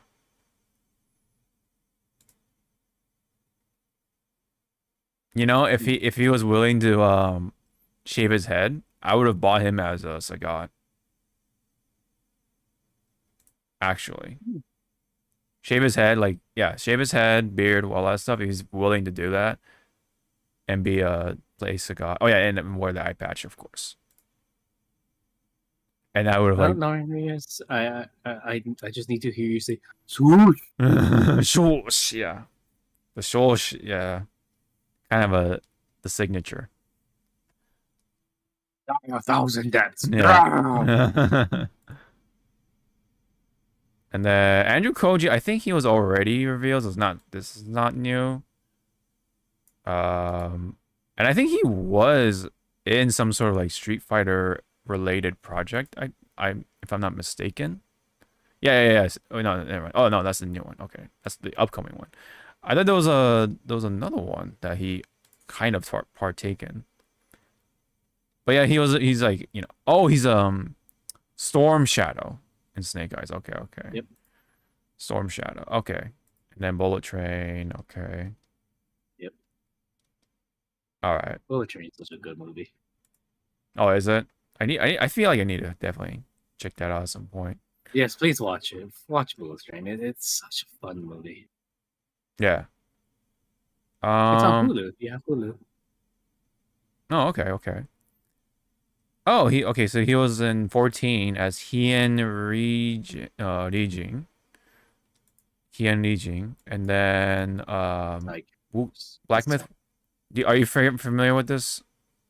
Yeah, he's a NPC in one of the expansions. I see. Black Myth Wukong as Erlang Shen. Not super familiar with that.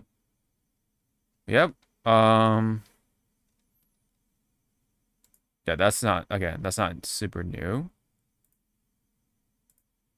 Kalina Liang as Chun-Li.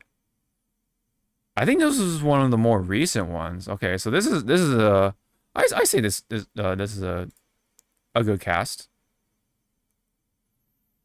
I feel like she can pull off the Chun-Li look. But yeah, we have to see the costume though. You have to see the costume, and it's like, girl, are you working on your thighs? Yeah, right. Whatchamacall?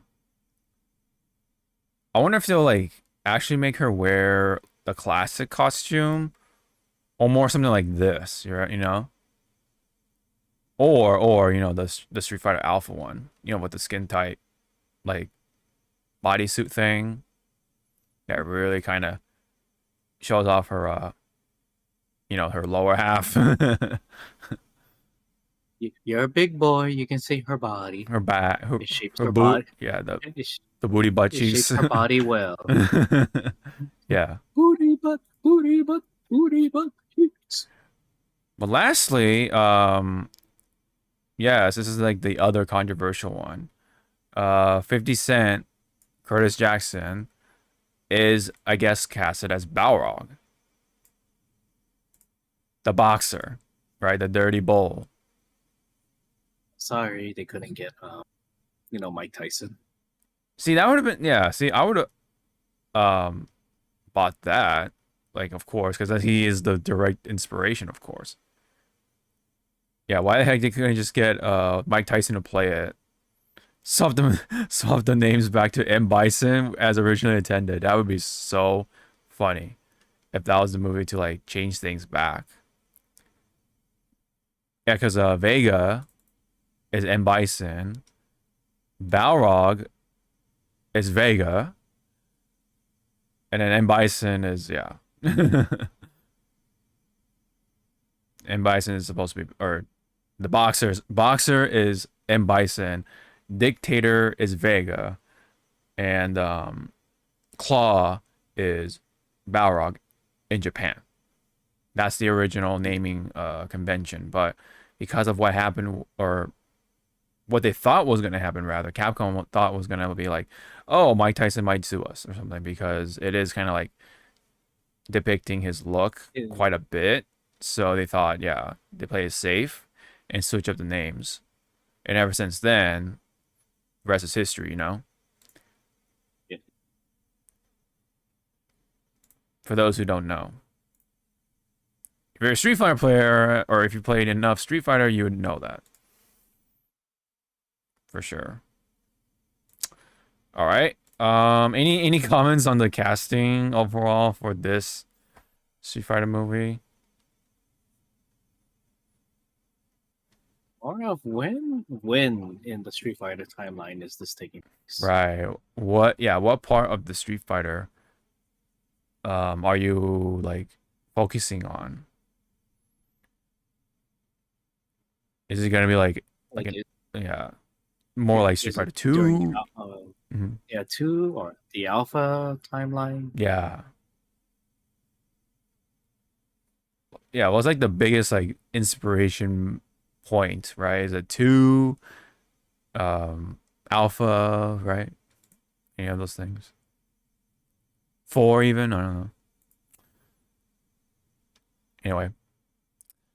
There was another article, like it was more of a rumor, but Walter Goggins was apparently was slated to play or being casted as M Bison or Dictator. And I was like, nah, dude, no fucking way. That is not the guy you want to cast as the Dictator. Right? Like, you know, don't get me wrong, I love the actor. He's great. He's great. Especially in Django Unchained and, you know, Fallout, right? The series Amazon's Fallout.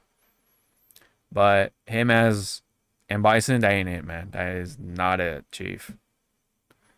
That is not the call. Hopefully it's somebody else. But question it.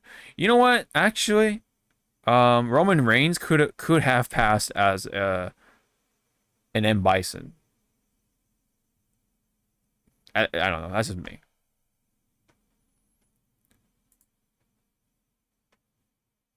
But yeah, that's it for that.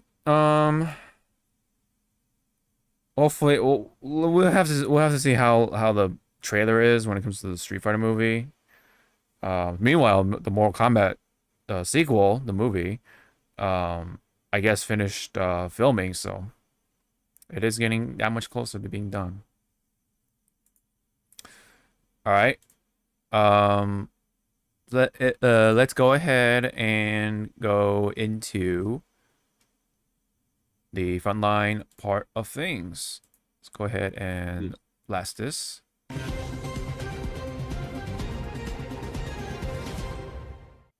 All right, so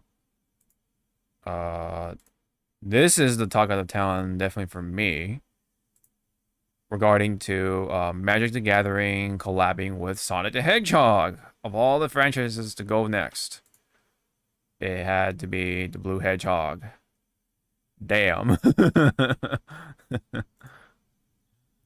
So thus far, I mean, the cards look pretty cool, I must say. They did get artists like what was it Tracy Yardley, I think his name was. He's like one of the artists that did the comics. Yeah, Yardley. That's an example right there. And then Evan Stanley, I believe, is doing the current comics for Sonic the Hedgehog. So that's another like really cool artist as well. So basically, like any of the cards with those two artists, I would love to get those cards for sure. What was the... Oh, okay, it's just that for now. I thought there was like more stuff to it, but let me see. Hold on. I think another site has like more to that. Let me see. Um,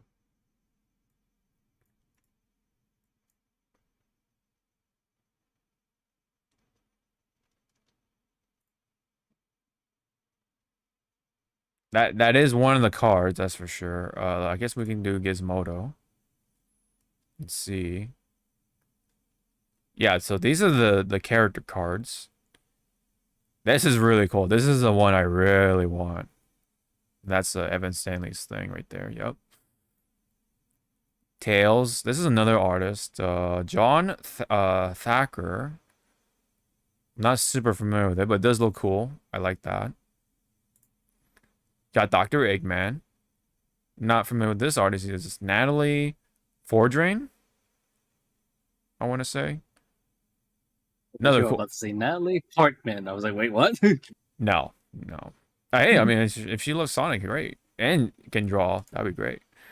Yep. This is Tracy Yardley for sure. For Shadow the Hedgehog. Another cool card to get. Amy Rose, Evan Stanley, Knuckles. This is Tyler Walpole. I'm definitely not familiar with this artist right here. Yeah. And then there's Super State, or essentially Super Sonic, also by Tracy Yardley. So that's another good one as well. So, do you have any idea how this collection is going to be distributed? So some are thinking it's going to be secret layers. Some of the wanted ones are secret layers. So what the secret layers are is like a pack of fives that you can only get those cards through those packs, and they cost around at least 125 For each pack, because okay. only yeah. And usually sometimes they'll have like a good deal, like you buy all four for like a set price. Um there will be probably maybe one or two, or I want to say three. I'm gonna be nice. Three commander decks where there will be some cards in those commander decks that you can only get those cards in commander decks. How it might turn out, because these ones looks like they're probably gonna have the border version, and then these are borderless versions. So depending on what kind of collector you are when it comes to like Magic the Gathering cards, the borderless cards are actually much nicer because you don't have that harsh like confinement. Yeah. But there are the extended art cards where the lower half is still bordered, but the top half is extended out. Oh. Yeah. Okay. Usually, again, it all depends on what kind of collector you want to be. Yeah. Borderless cards cost more. Doesn't matter if it's foil or not; they will cost more because it looks nicer.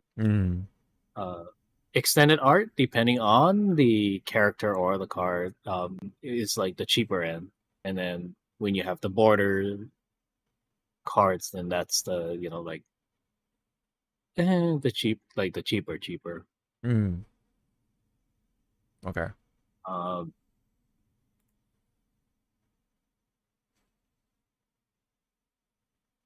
I'm gonna skip on the Sonic one. I'm probably just gonna go outright buy like Shadow, or if there is a Vector card, I'll probably buy him Right. like right off the bat. Yeah.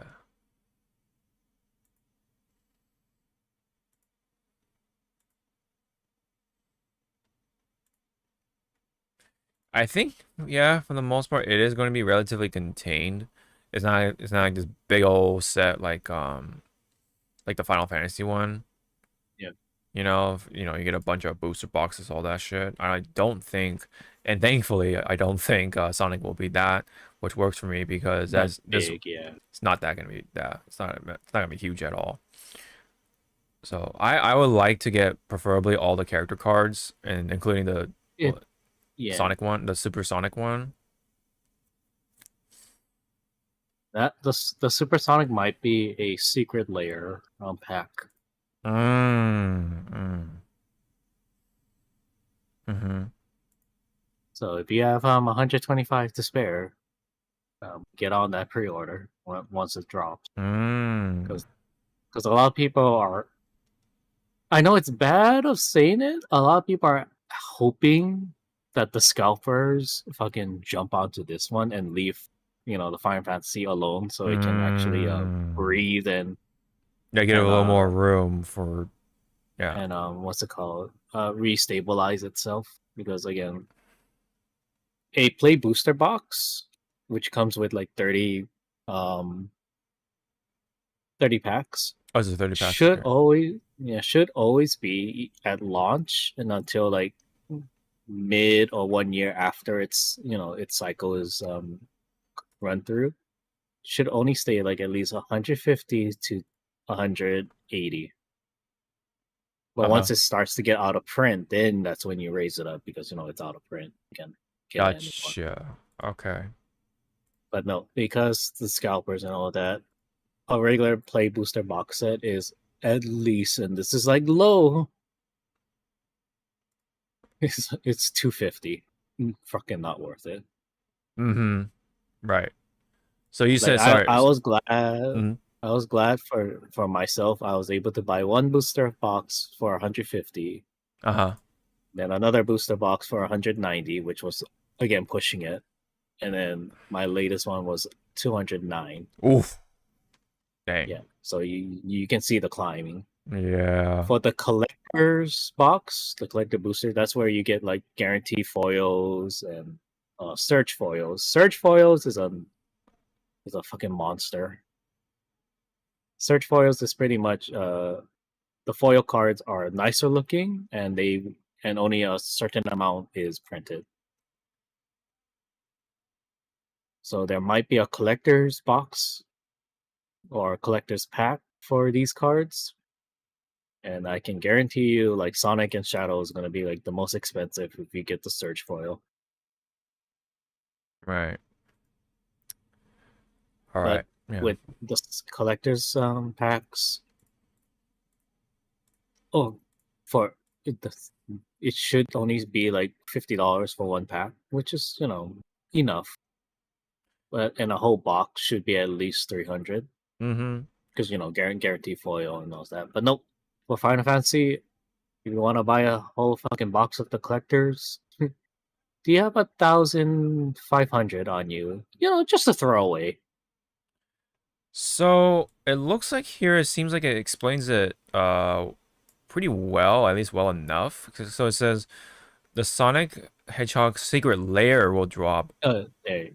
Drop or launch 9 a.m.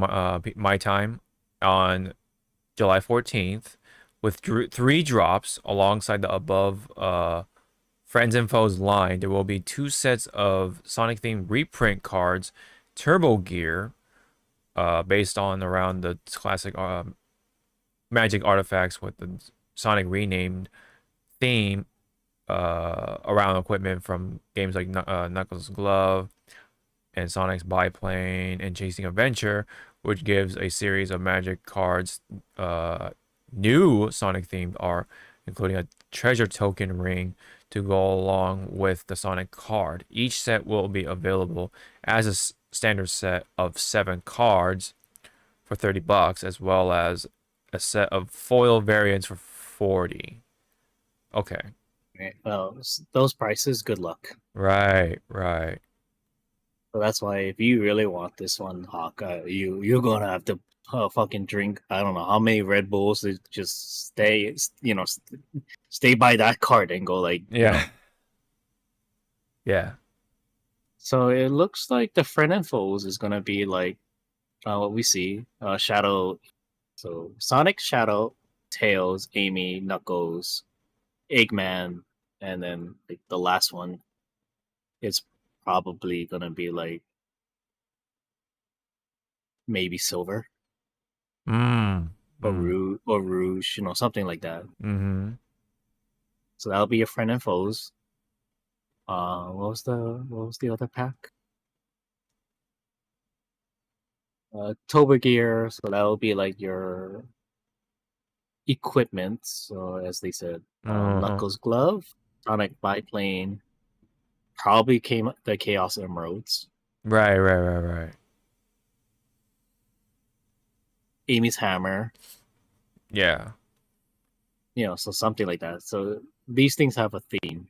So, and then the last one was Chasing Adventures, Treasure Tokens.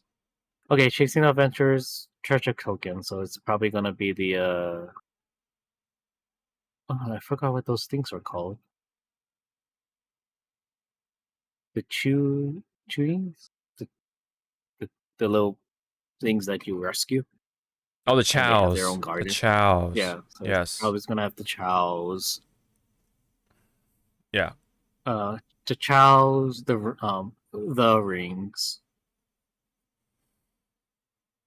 rings, and probably like uh Dr. Robotnik's like robots or something like that. Mm-hmm. Yeah, that's funny. Yeah, they call him Dr. Eggman here. I'm pretty sure, like, because they call him Dr. Eggman here, that'll like lower his chance of being highly collectible. Because yeah, because the old school people love or are more familiar with Dr. Robotnik because that's like the older name, maybe.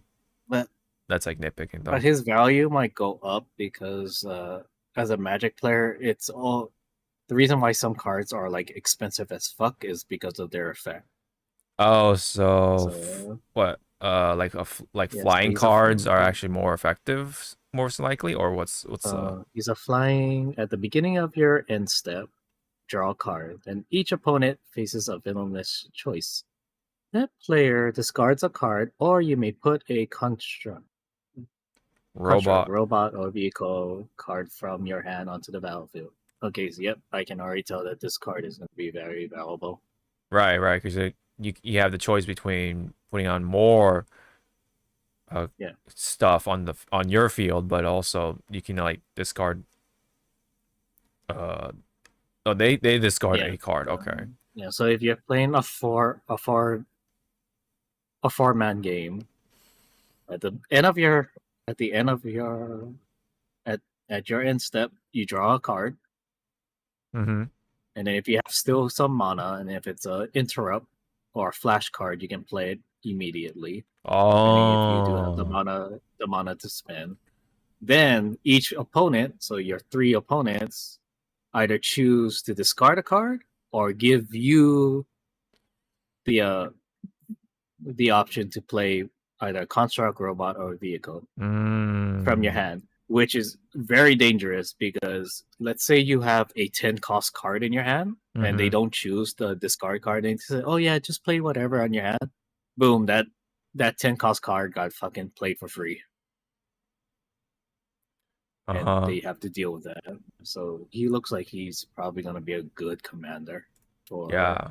construct robots and whatever. Yeah. And if we look at Tails, Flash, whenever a vehicle you control enters, draw a card. If it has flying, otherwise put a flying counter. Okay, so his effect is not really that good.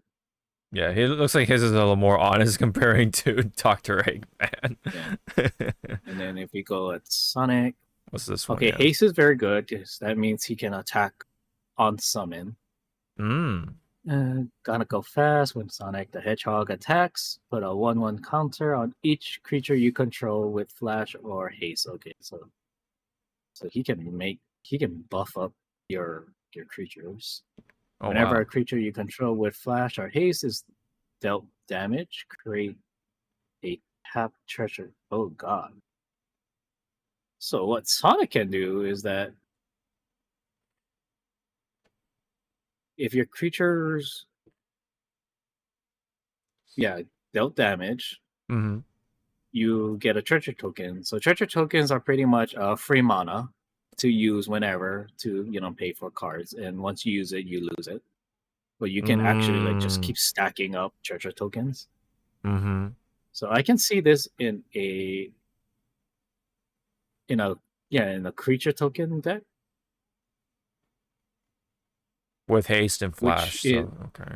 yeah. So there are cards that gives tokens haste or flash, but mostly haste. So I can see him in this type of deck where you can summon, if you get the cards right, you can summon like 10 creature tokens in one go, and they will have haste because of certain cards combinations, and you can use them for blocking because that also counts as they gain damage dealt to them, or if they're blocked, that counts as them Mm-hmm. getting damage, and you can get 10 tokens right off the bat to use Holy shit. next round. And again, using what I said with Dr. A-Man, you might have like a 10 cost card in your hand, and you're like, oh look, I have freebies, and you just fucking Right. toss it and go like, hey, here's what Shadow is. Oh yeah. Shadow, what's your effect? Haste. So he can attack one when he's a summon, when Shadow the Hedgehog or another creature you control with flash or haste dies, draw a card. Okay, same thing. You can make a creature token with haste, and you can just throw them like cannon fodder. Mm. And it says dies, so it doesn't say sacrifice, so you Yeah. cannot use that combination. Okay.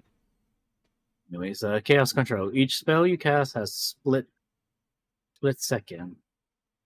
If mana from an artifact was spent to cast it, as long as it's not players can. Oh, okay. So Shadow looks like he's a token artifact deck. So Mm-hmm. yeah, damn. If you use an artifact, there are certain artifacts that you can use to gain mana. Okay. Okay. So if you use that artifact that gains you mana to spend on a spell, and it's just each spell, so that means it's a creature spell, a sorcery spell, interrupt spell, or instant spell. Wow, if you can do a good combination, yeah, that aren't mana. Oh shit, yeah, damn. That means Shadow on your turn, you can you pretty much deny people from stopping you. Because there are Oh. cards that like, okay, let's say you play a big ass spell that just does 7 damage to the entire board, right? But Uh-huh. there are some cards the opponent might have to interrupt it or stop it because you play that spell, and if you can use the artifact, mana giving artifact, they can't do nothing. You just have to sit back and go like, shit, Mm. I just took 7 damage, or all my creatures just took 7 damage, and I can't do nothing. It's like, yep. Uh, but based on like just reading Shadow, Tails, Sonic, and Dr. Eggman, I think Eggman's gonna be the sought after one because of his effect. Mm-hmm. I don't want to see if there's already like a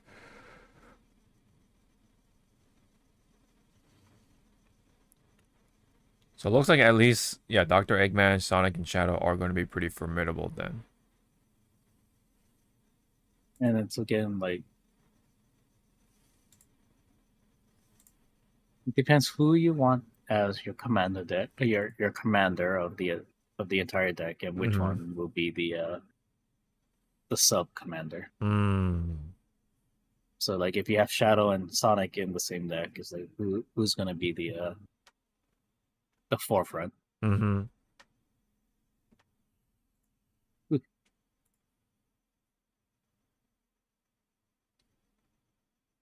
But again, that's if you wanna play the game. Right, But if you right. want to collect, Yeah. if you want to collect, I do want to say you should do it like during the first week of when this thing enters. When it launches, yeah. Yeah. Or once you're able to pre-order it and that then and there Right. and not wait. Yeah. Because again, a lot of people are hoping that the scalpers kind of like jump ship from the Final Fantasy and then jump to Sonic. Because Yeah. mostly now, because the scalpers fucked up the market with making like the booster boxes and the collector booster boxes like skyrocket out of control. Oof. All the like the expensive cards, no matter if it was foil or not, are now dropping in value because people. It's more of like those shops that do have it. They are,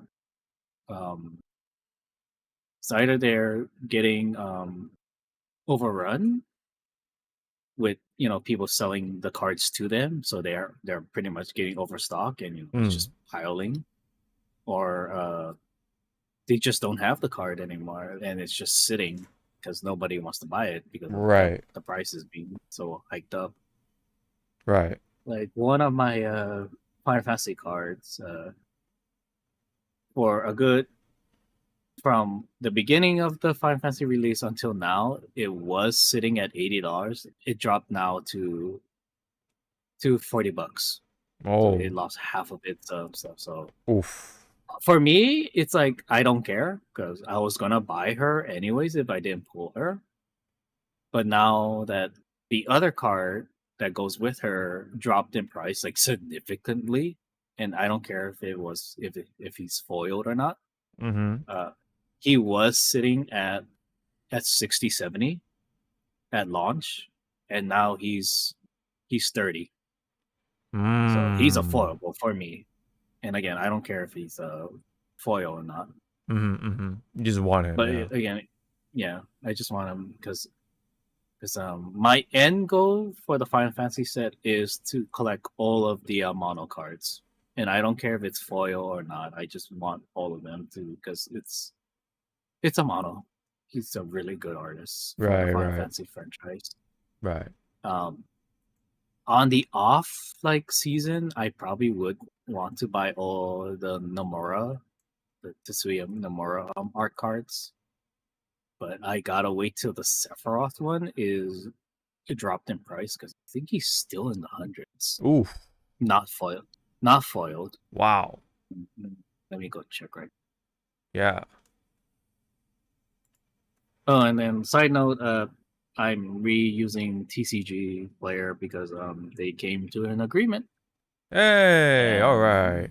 Yeah. So the union people won, but then people in the comment section going like unions are bad, blah blah blah. And it's like, Yeah. no.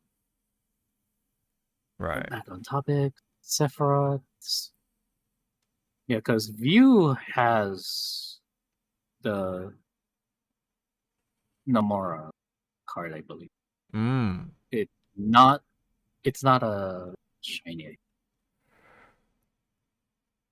Okay. All right. Yeah. Here we go.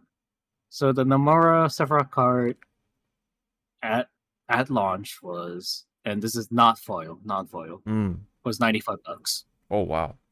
He is now sitting at 85, so he is dipping. Starting dip, yeah. Yeah, but if I wanted him in foil, at launch he was 200. Then about between June 14th to the 16th, he dropped to 180. And then now he's in that little in that steady ground of 180. Yeah. Yeah.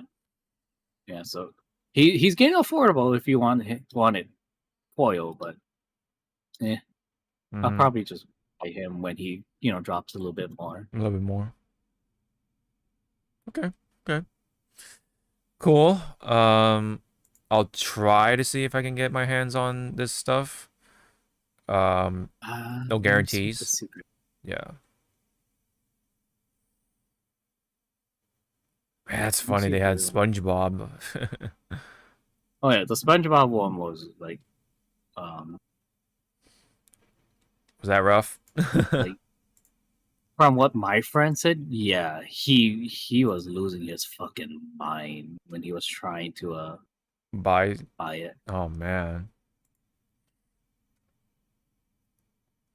Yeah. Okay, so their secret layer shop is operational, quote unquote operational. So I'm going to give you the link so you can get the notification when it happens. Mm-hmm. That's the link. So you can do Yeah, it. I'll take a look at that after. Thank you. Okay. All right. Well, that's it for that, for the Magic the Gathering Sonic. Pretty cool stuff. It does look cool, so I will just collect it for what it is. But from what it looks like, though, yeah, because there at least 3 of the cards already looking pretty juicy in terms of gameplay stuff. Yeah, they're going to be pretty valuable already. And the fact that, yeah, it is Sonic, Dr. Eggman, and Shadow, that's going to definitely add up to the value for sure. Probably like right around the hundreds, if not more. Just my little prediction anyway. Yep, it's been a long time since I've cracked some packs. I've done it with Pokemon back in the day, but looks like of all things, right? Of all things, MTG is going to be the one with Sonic, funny enough, to probably potentially drag me into that little circle. All right. So anyway, this is this isn't not exactly news, but I thought I bring this in here because it was just hilarious in the worst way possible. So okay, I wonder if this is still okay. So the video is still up. Let me see. What's going on with the? Ooh, hold on. Let me try to refresh it here. Yeah, because I can't see like the. Oh, there you go. There you go. There you go. All right. Yeah. So as you can see, kind of see for the most part, with the like and dislike ratio, only. Okay, that's weird. Anyway, only 507 people liked this trailer. And the rest of them don't. Okay, now it's showing up somehow. It looks like it says 8% liked this video. It's like bouncing between. Okay, there you go. There you go. Yeah, 8.8%. So, okay. So this is supposed to be like one of those like very inclusive DEI kind of like those type of games. But let me just play the trailer and let you comment on it. Was signed. Promises made and broken. Is it stealing to take back what was stolen? Stolen? Who's stealing them? Us.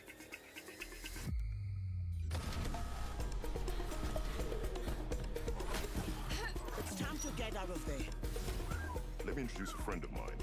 Smart, agile, and will let you look into places with the tightest security.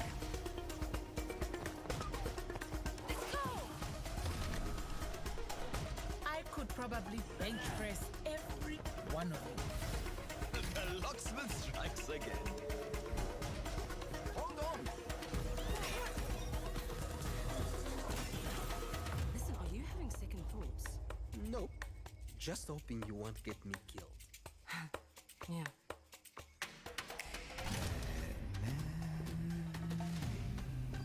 I know what you and your little crew are doing. Nobody threatens my family or my friends and gets away with it. So we are going to do whatever it takes to take back Africa's belongings, and we're going to do it together.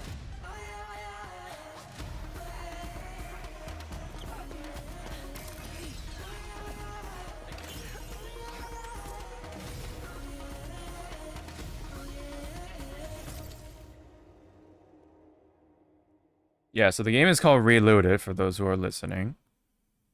But so do you yeah, so do you understand, or what do you think of the game? What do you make of it? This is my face right. This is a what?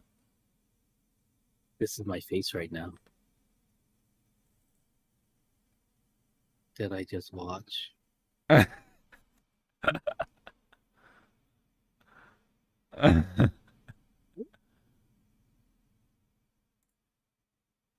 Well, I think it's safe to say why it received this amount of dislikes. Yeah. Okay. Besides the obvious, jokes that probably was already said about this, Mm-hmm. stealing, blah. Yes.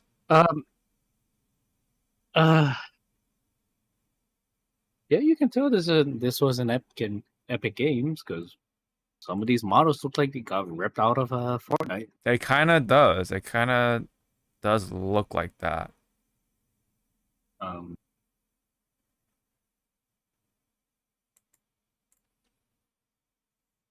gonna say the one positive thing. Well, this is for me, but Mm-hmm. I do like world music. So like any culture. Yeah, the music, cultural I think, music. yeah. Mm-hmm. Yeah, so I like that. But that's just me. I like culture, world culture music. Mm-hmm. Mm-hmm. But I got like a big ass like. You know that one scene in Black Panther, where The first Killmonger, yeah, the first one where Yes. Killmonger was like explaining to the the museum worker like, like how much of these artifacts you stole from my people and all that. I'm like, oh my god, this Mm. immediately just made me like think of that scene, but that scene did it much better Mm-hmm. Mm-hmm. because it was straight to the point. Right. Right. Like, okay, I get it. Like, they're not wrong. Like, the game is not wrong. Most artifacts are stolen. Right. And, you really can't do nothing about it unless you steal it back. But then, you are painted as a villain Mm-hmm. in some sense. Yeah. Theft 'Cause, is theft. again, museums will just museums. They do preserve, the items that Mhm. are either donated or they're borrowing it from a collector's stuff. Mm-hmm. They do take care of it, but then sometimes it's like it's not really the museum's fault Yeah. to have these artifacts because again they're either given or outright stolen, all that jazz. But we're not gonna get into that Mm-hmm. territory because that's a can of worms. Yeah. Yeah. So This looks like Uncharted, but backwards. That Mhm. makes sense. Yeah. Okay. I actually get like classic Sonic vibes because it is like a 2D thing, and then she's running, Yeah. so it kind of like feels like it's supposed to be one of those like high speed, side-scrolling platforming type of games. Which I will say, like, yeah, the gameplay itself I think would have been fine, but it's just like the theme, the story, like around it overall is kind of like a bit of a face Like, palm. oof. Yeah, like, oof, yeah, Yes. because yeah, like again, like you said, like yeah, I get it, but you're kind of like playing into the stereotypes, right?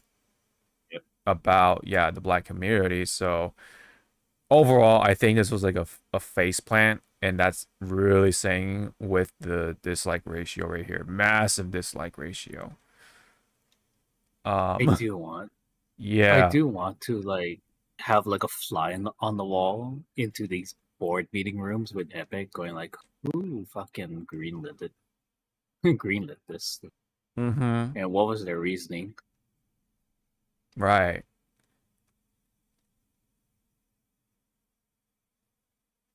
Yeah, and I think this person kind of like has a point. It says the irony is that Western museums were the only places where artifacts stood a chance of being preserved. Yep.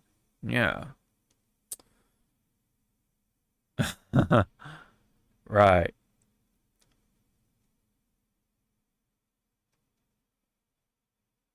Yeah, I'm not gonna even read these comments out loud.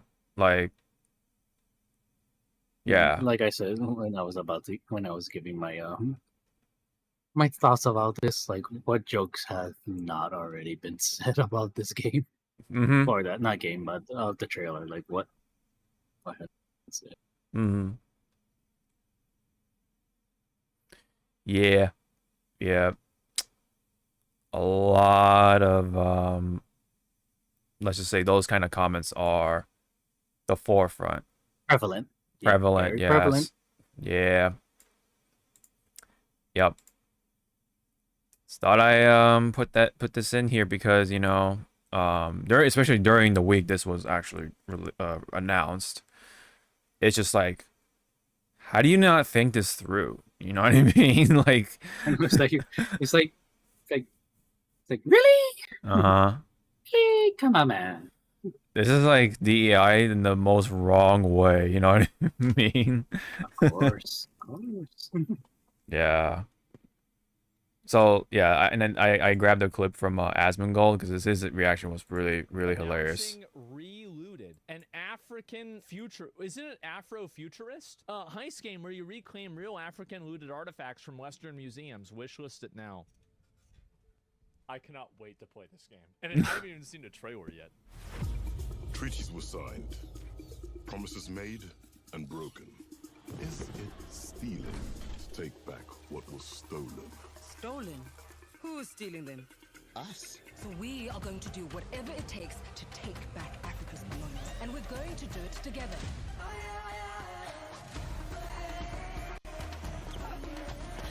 I cannot wait to play this. This is gonna be amazing. When does this come out?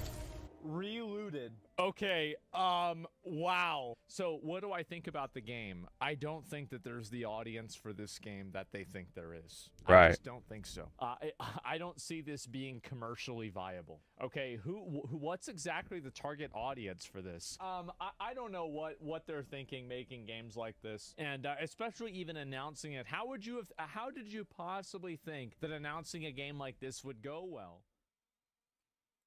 So wow, so it got even more dislikes even after the fact. Like Jesus, man, it's still like climbed up by 2K more dislikes. That's like, man, really says something, doesn't it? Of how, yeah, how much of a faceplant this project was, you know. And the fact that it's called Reloaded is just like, I don't know. That's just kind of like the cherry on top of the shitty Sunday, unfortunately.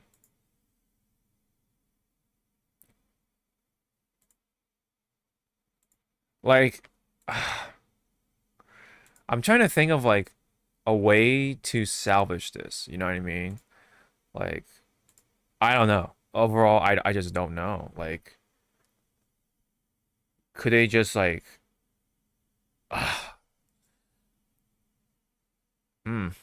yeah, I don't know. I actually don't have an answer of how you can like do like a game where you're taking back stuff, but it's like,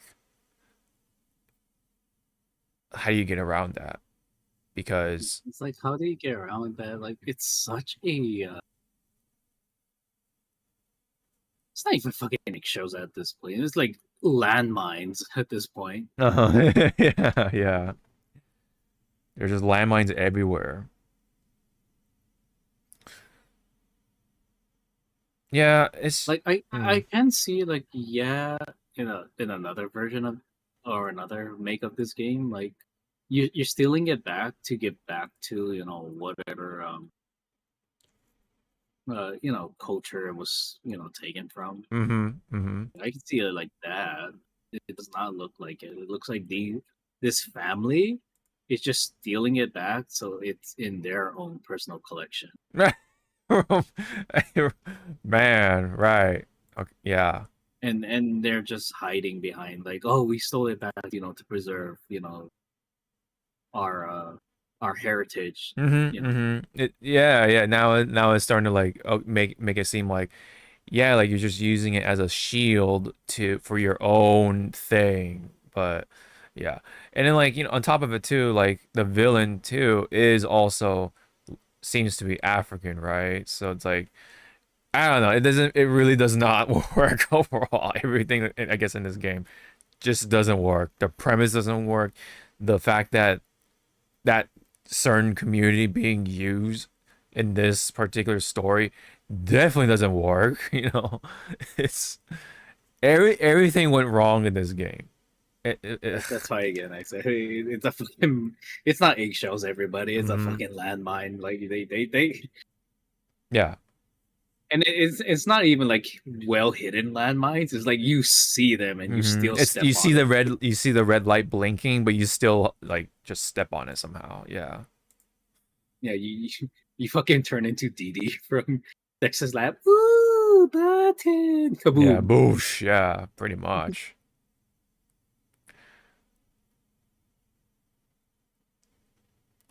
Yeah, I guess the only redeeming thing to say is the actual like flow of the game itself with the sliding and like God damn it. The sliding and like the actual like jumping and whatever and stuff like that could have been cool, but yes, this coating of paint needs to be stripped off, you know what I mean? And be used for something else. And yeah, of course, the graphics, that's like the least of it at this point, but they're very like, know, average. They Not, gave me. yeah, nothing to really write home about, It's not objectively bad, but it's not, but also like it's not, uh, like I said, nothing to write home about.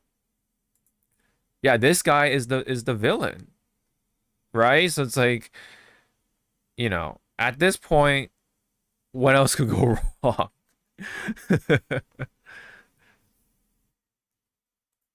So it's like what are you telling me here? Like you're not only playing into the stereotype, right? But also you're just saying flat out saying, "Oh, they're also a bad guy of themselves." So it's like God damn it, man. God damn it. He didn't grow up from the hood, so he doesn't know how hard life is. Like Jesus Yeah, Christ. I know. Right.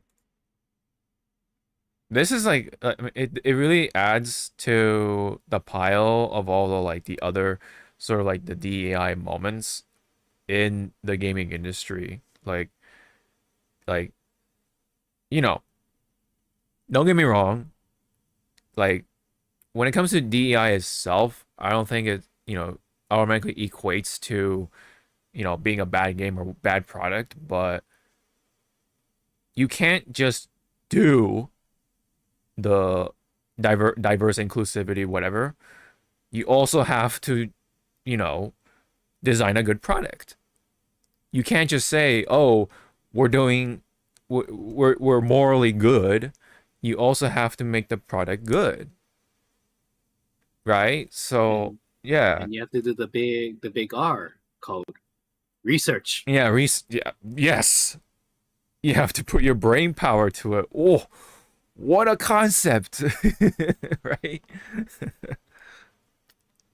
Like again, I'm glad that there are some games, they introduce like gay characters and stuff. Mm-hmm.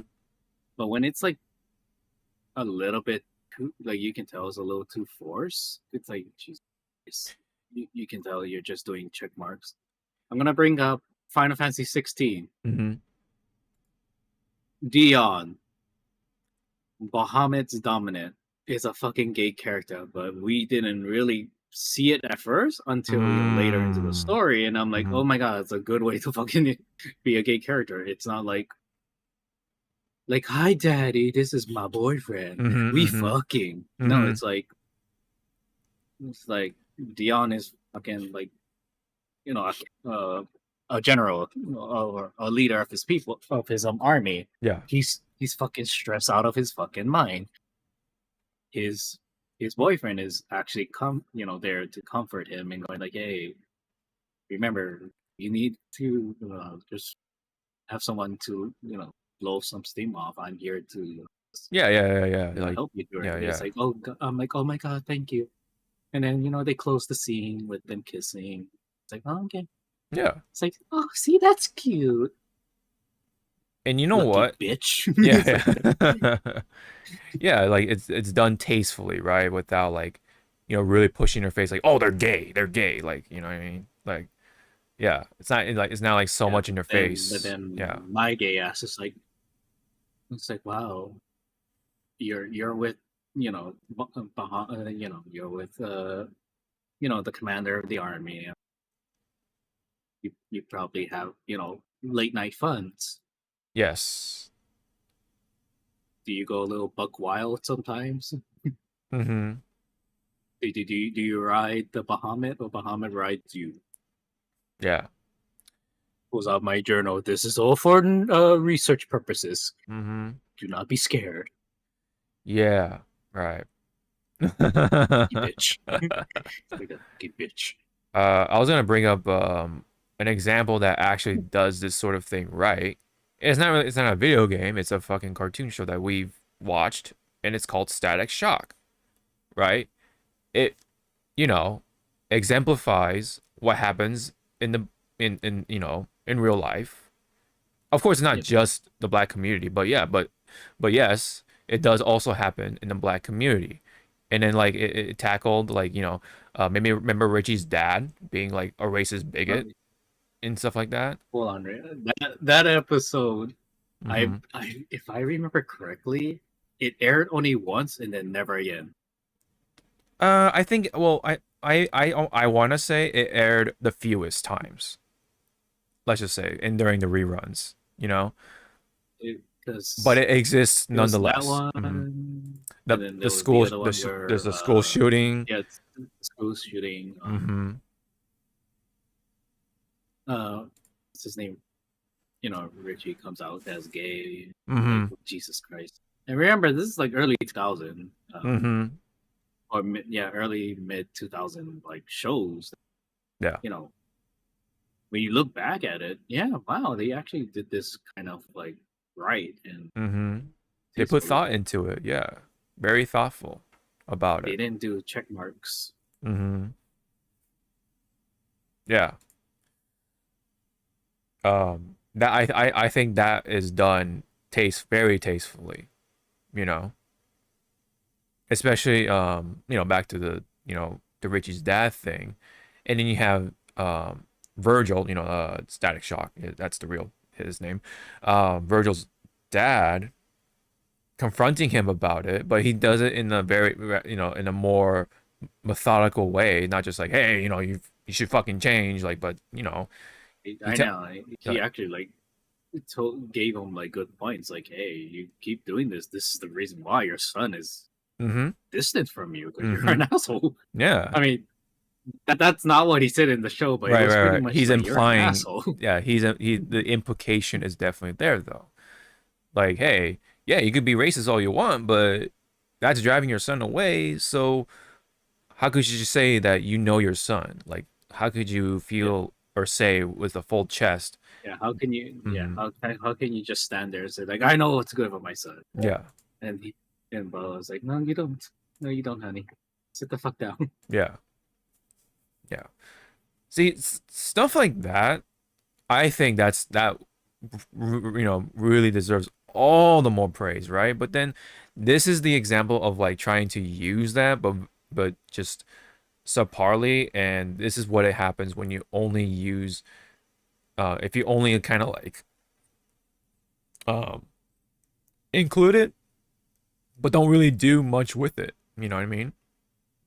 Yep, just check marks. Mm-hmm. It's just like, oh, okay, you know, just because it's African, it represents the African people and what blah blah blah. Like, yeah, people will like it, right? But I don't know how the whole like museum plot and the stealing thing is just went to get. You know what I mean? Like, bruh. See, at least with yes, like you could say that Static Shock did deal with those stereotypes and stuff like that. At least he like resolves them in in like a well-written manner, if that makes sense. You know? And then yeah, like yeah, he has a white friend, like his you know, and he's gay and all that stuff, and like it's not like it's not just oh he's gay, but like you know it shows like the process, like you know like what happens and stuff like that. On top of the whole, you know, on top of you know having a bigot dad and all that stuff, right? And then like and also yeah, it definitely celebrated you know being black, right? Because you know there are times where yeah like Static looks up to other black heroes and you know including well there was a superhero called Soul Power at one point, and then like in another thing, like another completely different episode, you know the Shaquille O'Neal guest stars in Static Shock, if you know if you know for those who remember and stuff like that. So it like it definitely was able to earn it, whereas this is just like no, this ain't it, Chief. I think yeah, this is an example of not doing it the right way in all the ways possible. Thus why it only has 507 likes.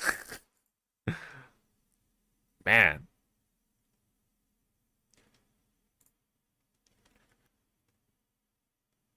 Yeah. I think there was no saving it at this point. There's no saving it.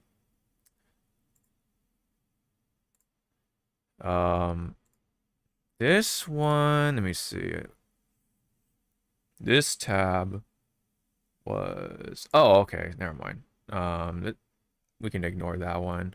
It's basically when the Xbox the Asus ROG was announced, but basically it's just a white labeled Asus ROG handheld. I guess we can play it. It's only like a minute, so this is during the Xbox presentation thing.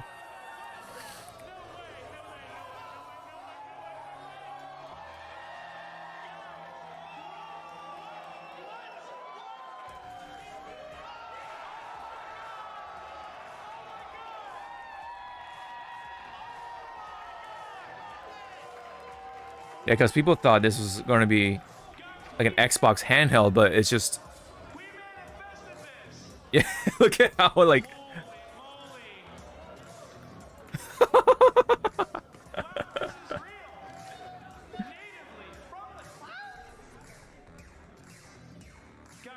You can tell the enthusiasm just fucking died the moment he said what they didn't want to hear.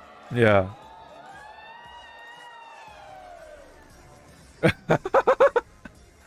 I was so dead.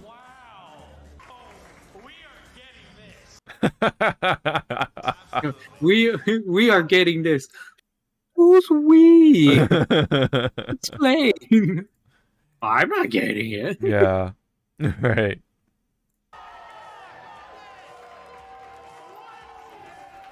Which okay, I'm gonna ask you a little side segue. Yeah, what's up? Do you think Xbox should try dip their feet in portable? They could. I mean, yes, you can argue that the Steam Deck is can pretty much play mostly any Xbox game because the Xbox game eventually makes it on PC. But for just Yes. a straight Xbox Horrible portable thing. device, do you think they should try dip their feet in? Should they just stick to consoles? I think at this point, I think this should expand to the handheld stuff because of where the direction is going. Because a lot of people like to have those like devices, right? So because we all have phone. I hate to be that. I had to quote the meme from Blizzard, but we all have phones, right? So it kind of like exemplifies the trend of like having a handheld device and the conveniences of being able to just play it in bed, and you know what I mean. It's just one more choice we have that could be offered from Xbox, right? And if you like your Xbox that much to the point where you wanna carry it everywhere in your house or possibly carry it on the go, you have the option now, right? So if you can kind of like market that correctly, I think that could work really or pretty well. But is it going to be like a home run, like out of the park idea? No. But you can at least make it so like you can make it into like a setup to a grand slam for something else. Especially if you can set up Game Pass to really work with this. You know what I mean? So you have like a portable library of games all in that device. And yeah, if it works well, then yeah, then people will buy it. And some people, and I heard people say like the ROG what is this? The ROG Ally or whatever this is, the Asus ROG does work better in ways more ways than one than the Steam Deck. So if you can like somehow drive those points home, then right, you have a pretty good successful sort of like product and the line that's making that the product is leaving behind, if that makes sense. So if you so essentially you can make this into like a setup for a portable library of Xbox games. Again, if it can pull off the whole Game Pass thing really well. But I think the fact that in this particular case, I know this is old news, whatever, but because people thought this was going to be an actual Xbox, handheld, people were like, woo, woo, woo, woo, but it's just a white labeled, Asus ROG or whatever. That's why that this hype just died real fast.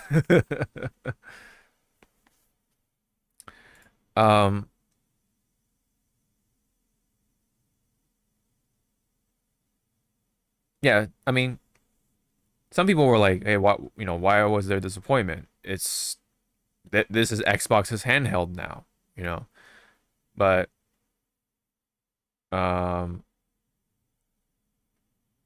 yeah, okay, the licenses for the Windows games and Xbox games are actually separate, you could say. So that's why there are only games on Steam, or rather, they're only PC games on the Xbox store, not in the Steam library. You know what I mean?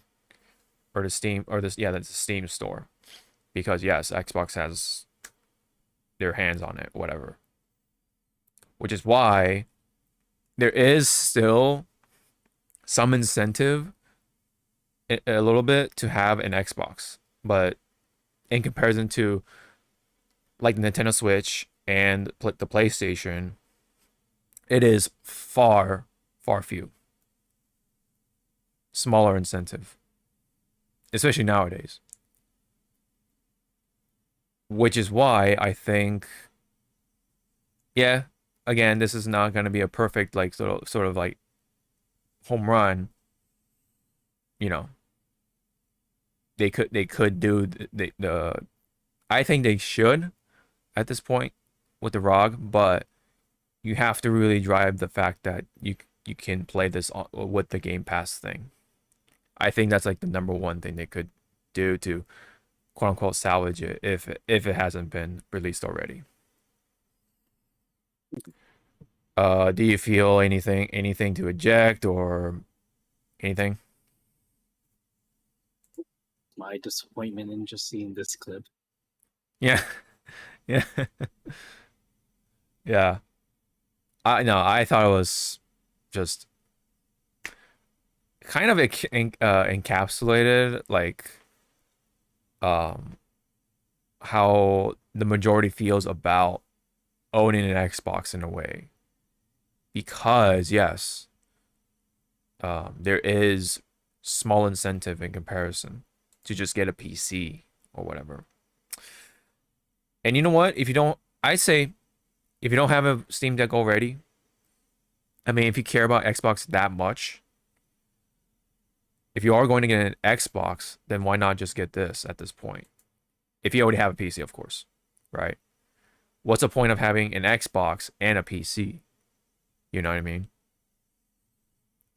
If you are going to get something else to go along with your PC, but you still want to run Xbox games, then why not have a portable option? I say. Because, hey, if you're at home, if you don't mind playing at your desk or whatever, then fire up a PC. But now, hey, if you want to play in bed, you have the option to play in bed with your ROG. But hey, you can't do that with the regular Xbox. What are you gonna do? Hug that thing and then fucking like have a plus one of those like portable screens we had back in the day? You know what I mean? Remember those products were very popular at one point, having like a screen that attaches to your console. It was like mostly third party too. Yeah. Yeah. I did that with my GameCube. Like it actually like worked really well because it like clipped to the the handle of the GameCube. It clipped into there, and it essentially became a portable GameCube in a way, kind of.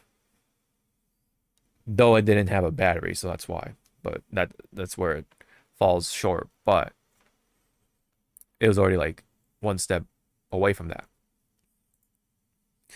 But now it's made into this, right? But it really depends on how you look at it, right?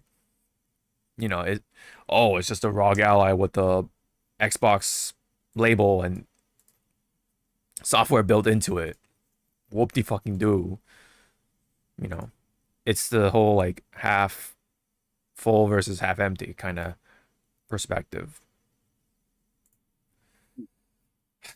Well, anyway, just thought I'd throw that in there because it was it is I think it's still pretty funny. Yeah. Alrighty. Last one for the front line. This is a kind of an update on the Vitali situation. We did talk about this when he was being an absolute, let's just say, asshole to the Philippine people. And he was arrested, and I don't think he has been tried yet. So during that process, they threw him into the what do you call those, like the correction facilities or whatever you call them, like the detention facilities, aka pretty much jail. Yeah. So they're like they actually threw him back and forth with the immigration, let's just call it jail, and then the actual like jail with the Filipino criminals and such like that. But I guess they're like transporting him back and forth for whatever reason. But if this before and after picture doesn't really say much, I mean, I think it does, right? Like he shrunk significantly in comparison to before. He's still big, like, mind you, for an average person, but because he took a bunch of like meds, including steroids, right? pretty significant change. At least with his upper body anyway. His arms are actually still pretty big if you look from the side. But yeah, his shoulders, his chest, at least, well, definitely his shoulders shrunk significantly. But his waist also has shrunk, stuff like that. A little bit of his forearms shrunk a little bit. But again, mind you, he's still like in shape. But now he just looks like a person without steroids. You know, a healthy athletic person without steroids. But you know, but because he's, you know, been in this sort of shape for a long time, it's such a contrast, right? So now people will see him like, oh, he's unhealthy, whatever, oh, whatever. But yeah, but physically he's fine, but mentally, from what I've heard, no. Yeah, he's starting to already have it because he's having the withdrawals of having none of the meds and the steroids. So basically, yeah, he's going more kooky as time goes on.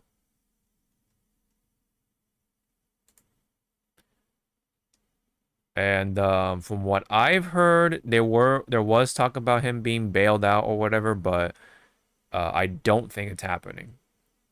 I don't think.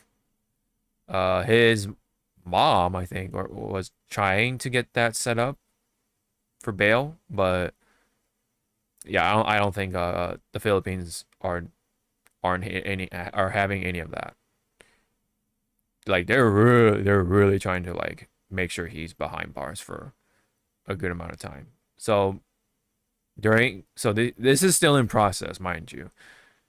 So that means he still has to wait in jail to even have the thing happen, to the trial happen, and then they sentence him with the actual like full punishment or whatever, you know. So he is already experiencing the life in jail, in a sense. And I don't know how. Of course, I don't know how this works in the Philippines, but maybe, you know, the time that he spent before might be credited to the sentence that he gets. But even so, like, that's still like not changing the fact that he's gonna be in jail for a long time. Alrighty. Any comment on the pictures or anything about what's said here?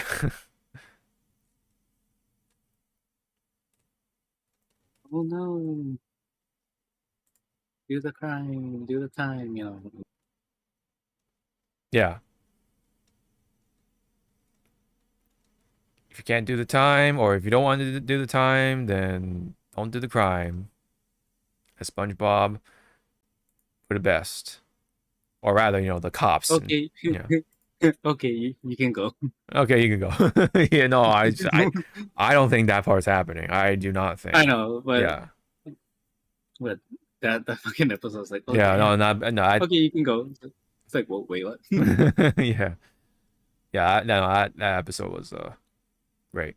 But yeah, you can tell, like, they're barely probably feeding, so his body's just eating whatever it can for nutrients. Yeah, so what happens when you don't do the workouts and like the nutrition properly anymore? Yeah, your body then starts to eat away itself because there's nothing, or there's not enough to feed off of. Thus, the shrinking happens, right? Yep. Yeah. So if you want to get big, you gotta eat a lot of calories and protein at that. So if you're just eating a bunch of protein, then that's called, I think, cutting, right? So you still have like the defined muscles and everything, but you're not gonna have as much of a size as, like, yeah.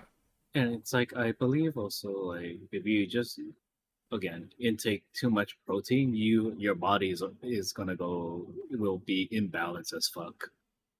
Right. But that's if, yeah. As you said, if you do you will have the muscles, but it will not be like shaped correctly. Mm-hmm. Right. Because again, you're just intaking protein. You're not getting the other piece of the puzzle, to have that balance in your system. Yeah, you're not getting the actual energy in question, which is calories. Yeah, that's why people kind of like misconceptualize like, oh, protein, yeah, buff, but yeah, you kind of have to do a little more than that. Yeah. Yeah, that's why you see sumo wrestlers when they eat, like they eat like a bunch of fucking food, you know what I mean?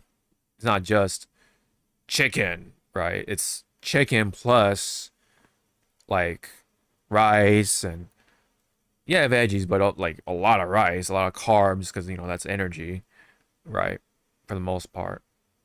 And like yeah. And that's why a lot of times in sumo, right, you eat the chanko stew. Chanko is like a bunch of stuff in a stew, including like chicken meatballs and such like that. So yeah. But yes, supplements do help with that too. But of course, you gotta know how to take them, when to take them, the quantities and all this doodad, whatever, right?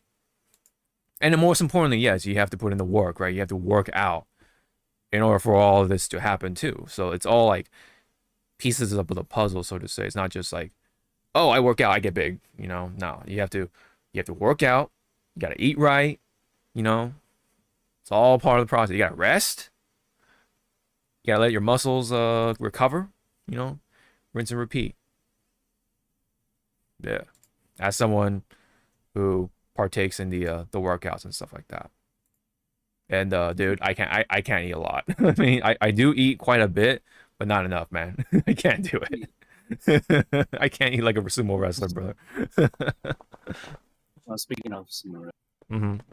I want to say like back when I was like small, when he was still around, Akebono, Taro, when he was still around, he would come visit Hawaii because he is originally from Hawaii to visit his family. He would cook, for the street that he grew up in, and it was the stew that he would eat at the temple and stuff. And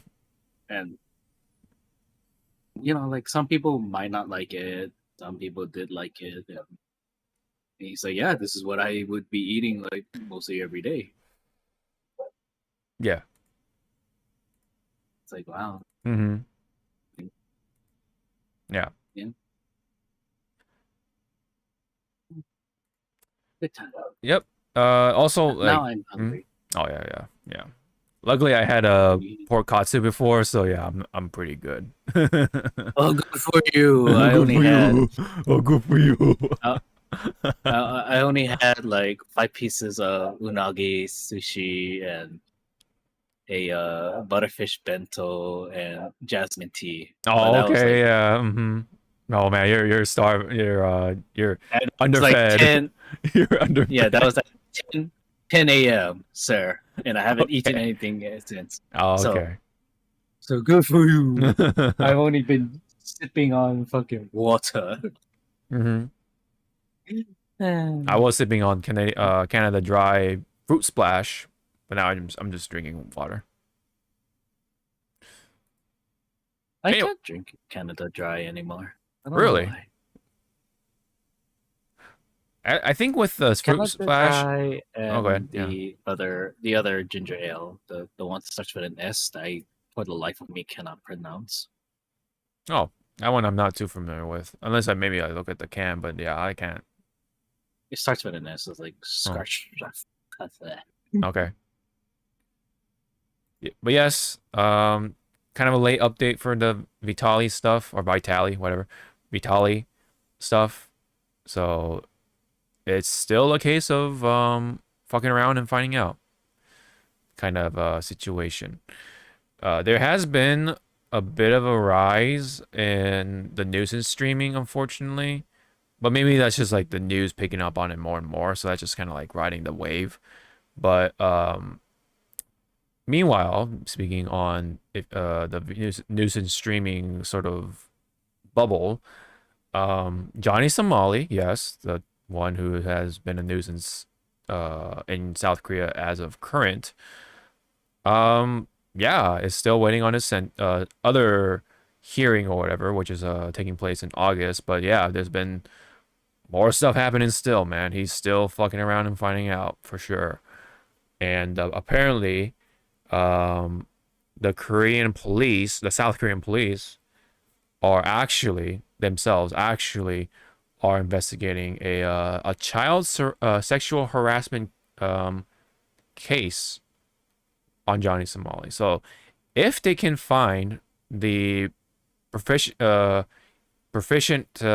evidence on him, then he is going to be behind bars for a very long time, if they can prove that to be evident and all that stuff. So that's like the latest update, quote unquote. But otherwise, yeah, like he still has other charges, mind you. So yeah, especially when he pled not guilty. So that means he is going to go through a trial at some point, or at least a longer trial at some point. Anyway, so that's that on that sort of talk. So that's it on that. Games news. Let's go right into that. We still have a few to talk about. Where is it? There you go. Yeah, some more on Sonic the Hedgehog. But more specifically on the Cross Worlds racing game. So I think this was announced during the Nickelodeon Kids Choice Awards. I think it was.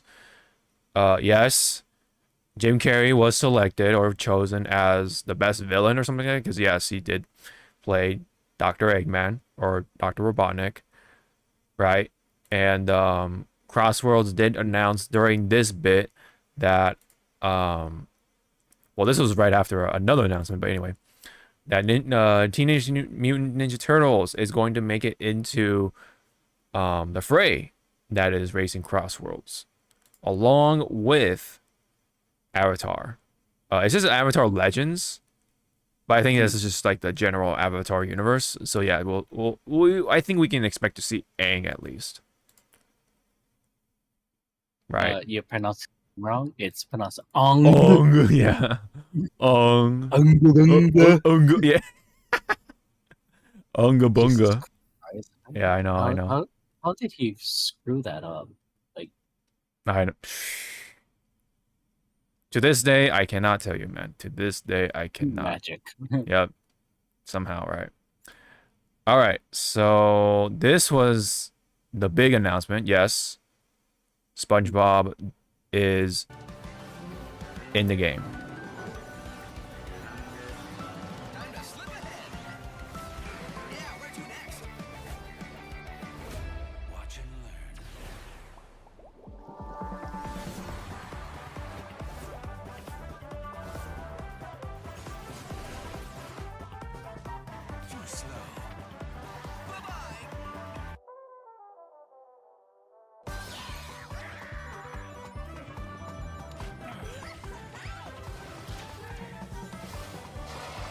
So I think SpongeBob and Patrick are playable, if I'm not mistaken.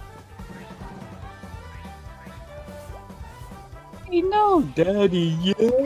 Yeah, so, yeah, Patrick also. Yep. SpongeBob. Yep. Yes, sir. Let's see, this is not more accurate about SpongeBob. Without giving him his license. But you don't need to drive a license to drive a fucking sandwich. That's the rule. No. I'm gonna revoke Miss Pearl's or Miss Puff. Yeah, Miss Puff's teaching license. Oh, Why, no. SpongeBob? Why? Oh man. Yes, SpongeBob is driving. The irony. No, but yeah, he's in the game. Kind of disappointing that Patrick doesn't get his own unique car. It's just the same sandwich or burger, whatever. I think. Yeah, it's the same thing. But yes, point being, he is in the game along with the stage, which looks pretty. Time later. Yeah, up next is Ninja Turtles, and then yes, we do have also the Avatar stuff as well. Game is coming out September 25th. You can pre-order it now, which I roll my eyes to because there's a bunch of yes. Look at all this bonus stuff. Oh god, why? Oh, FOMO up the ass. Because fuck you, that's why. Yeah. Right. Yeah, because they have the Sonic Prime character pack right here, which yes, these are variants of Tails, Knuckles, and Amy. I did watch enough of the show. So that's kind of the explanation. This is the pirate universe Knuckles. This is like cyber whatever the universe. Same with Amy. Cyber Amy. But I think he's supposed to be called like Nine Tails or something. This is supposed to be like the reference to the Nine Tails. I think. I'm not sure. Maybe I'm digging it way too deep. But yes. The season pass will feature a reminder, Minecraft, Steve and Alex, and then you have SpongeBob and Patrick Star, Ninja Turtles and Avatar stuff, and with the addition of two other franchises, I should say, still floating up in the air. Now we don't know. Well, okay, this is called Cross World, so I'm pretty damn sure it's gonna be like some form of like guest franchises. It's not so much like Sega franchises. I don't know. Maybe I could be wrong. But we also have to remember that we also have Ichiban, right? Hatsune Miku, also, and Joker. Because remember, Persona is a part of Sega. Oh god. Yep. This is quite the image. I'm just waiting for Bayonetta at this point. Oh, that'd be actually really cool. That will be pretty nice to see. You know, It's probably gonna be Bayonetta 3's version with Jennifer Hill. Because we're not gonna bring up what happened. Yeah, we don't need to go back on the Helena Taylor stuff. Yep. But nonetheless, this is quite the wild image that we're seeing here. But I will get the game. The game does look fun, to be fair. You know. Because hopefully the online is better than Mario Kart. Mario Yeah. Kart. Yeah. I don't. The horror stories again, like I'm hearing from Mario Kart. Like, yeah. I will throw my shell at you. Why you no hit? Yeah. Or you got hit, but why are you still in lead? Yeah. So, That's like the start of it. It's just fucking chaos, man. Especially in this particular world, it's just chaotic at the maximum. It's like how do you like, especially when you're playing the Knockout Tour one, like how the fuck do you even catch up to the guy that's first? Because they're like always for some reason the sweatiest fucking player, and they're like miles up ahead. It's like no fucking way, man. No fucking way. The farthest I've gone is just top 3. like, why are you sweaty in this type of game? Go outside, touch grass. Yeah. Really, yes. Absolutely. Abso-fucking-lutely. All right. So that was it for the games part. We'll quickly go through the movie, visual entertainment and extras part bit.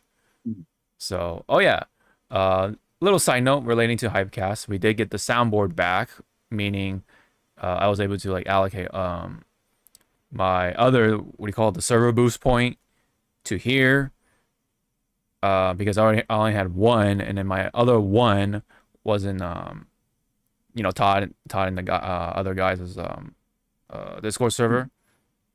But looks like someone else already put their server boost point there, so I just took mine back, and then yeah. So that's what happened. That's nice. Yeah. I'm like, oh, all right, you got your soundboard stuff. You know, I'll just grab mine.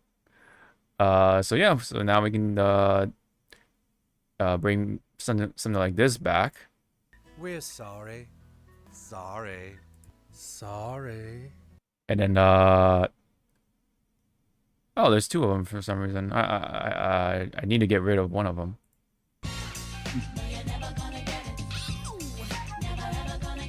Yep, that's back. This is what.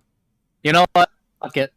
Have that soundboard sound ready when I pull in Vegas. No, I'll pull up the whole song. I'll pull up the whole song. Not even if I grab the first pack, I'm just holding it and I'm like, I can't wait to get it. Yeah, it's like, I'm just gonna hit you with a box. Like, like collateral damage luck. Which kind of worked for my friend when she was pulling. Oh yeah. Like, I don't know how it slipped out of her hand, but you know those long tables, those long plastic tables that can fit like 6 people? Oh yeah. Okay. She was on the opposite end, and her other friend was on the other end. Mm-hmm. Somehow, the box left her hand, flew across the table, hit her friend. And then when her friend picked it up to give it back to her and she started to open it, she was getting like all the expensive cards that, you know, like if she wants to sell it, she would make her money back. And we're all looking at her friend going like, can we use you as the good luck charm? And she's like, no, do not throw your stuff at me, because people were also opening Pokemon packs and they were like ready to chuck it at her. Like, oh, that's funny. So, I mean, for my ritual, which I didn't perform, I will go to like my friends, go up to my friends and rub the pack on their left nipple. Like, because the last time I did it was for the Pokemon one, and that's how we got the Roaring Moon, Salamence, and the nice Squirtle card. Because I rubbed it against my friend's left nipple. I was like, what? So, latest party, like, I was already opening my pack, and my friend came late, and I was like, she's like, you owe me your left nipple. And he's like, why? See these packs? I didn't get a hit. Come over here. Let me rub you. And, you know, like, out of context, the people that were paying attention, they're like, wait, what are you doing? I was like, I'm gonna rub his nipple. Oh my god. Oh my god. The things people do to try to get the best luck in these type of events, including the gacha. Yeah. So you saw my ritual. Remember, I put like so many shit around my phone to come out. Oh yeah. Yeah. Like summoning a demon. The demon, yes. The circle. But you know what? Congratulations, you and View. You're gonna be my left nipple rubber. It's like, come here. I'm gonna be like chasing you in the hotel room. I need to rub your nipple. It'll be like super loud that the neighbor, then the people in the next room be like, what the fuck are they doing? Hey man, careful! I'm gonna write a Google Doc. I'm gonna be like, my experience was so hard. And I'll be like, you know what? Yeah, that shit happened. I rubbed his nipple. So what? He got Like, we'll he make got it. massive pulls, but at my sacrifice, at my expense. But I felt so violated, but it was feel so cool. It's so violent, but it was so cool. Those cards are cool. I'm happy for him, but my innocence is taken away. Yeah. Oh man. We couldn't make a Dave Chappelle sketch, like how they did with the Rick James one. Yes. Yeah.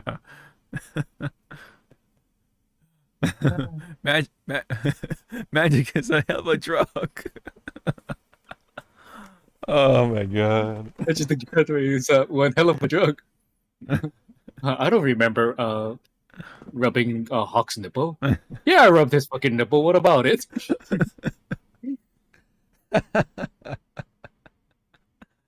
Oh my god, man! The Google Doc stuff, man. I've seen that so many times now in fucking social media shit, man. Especially if you're ever in like the Genshin dramas shit or the circle. Oh my god, man. Oh my god, that's a whole rabbit hole, man. Like, bro, I'm just trying to play some Genshin. I don't need your trauma dumping right now. Yeah, seriously. Seriously, man. Dude, there is some like unhinged shit over just some fucking degenerate gaming, man. All just because there are waifus to pull, man. Actually, well, it's more of it's because Hoyo doesn't do it enough for certain games. And that is why people get fucking fucking out of control. Because at the moment, I remember a tweet saying that you can tell which game Hoyo is giving love to, and it was like the top two game is Star Rail and Zenless. Yeah, like, Zenless, getting yeah. the most love right now. And then it's like, hey Hoyo, how about your other games? And it's that meme where people are drowning, and Yeah, it's like that lady and the kid. Yeah. The skeleton is Genshin, pretty much. Yep. Yep. And I was like, oof. That. Yep. Correct me if I'm wrong. Genshin was their testing, quote unquote, testing ground, right? Well, you can definitely argue, or one could argue, Third Impact is kind of like that, but I would say Genshin was like their their cherished first baby, but then you didn't have like you didn't have like the two other babies, especially Zenless, and of course that gets spoiled the most, quote unquote, and then like Genshin is like the forgotten older child or whatever that has to like fed for themselves. You know what I mean? I mean, my friend kind of like made the comparison with Zenless. It's like Zenless is like Overwatch. I was like, how? What do you mean? It's like Zenless is only popular because of its porn. And I was like,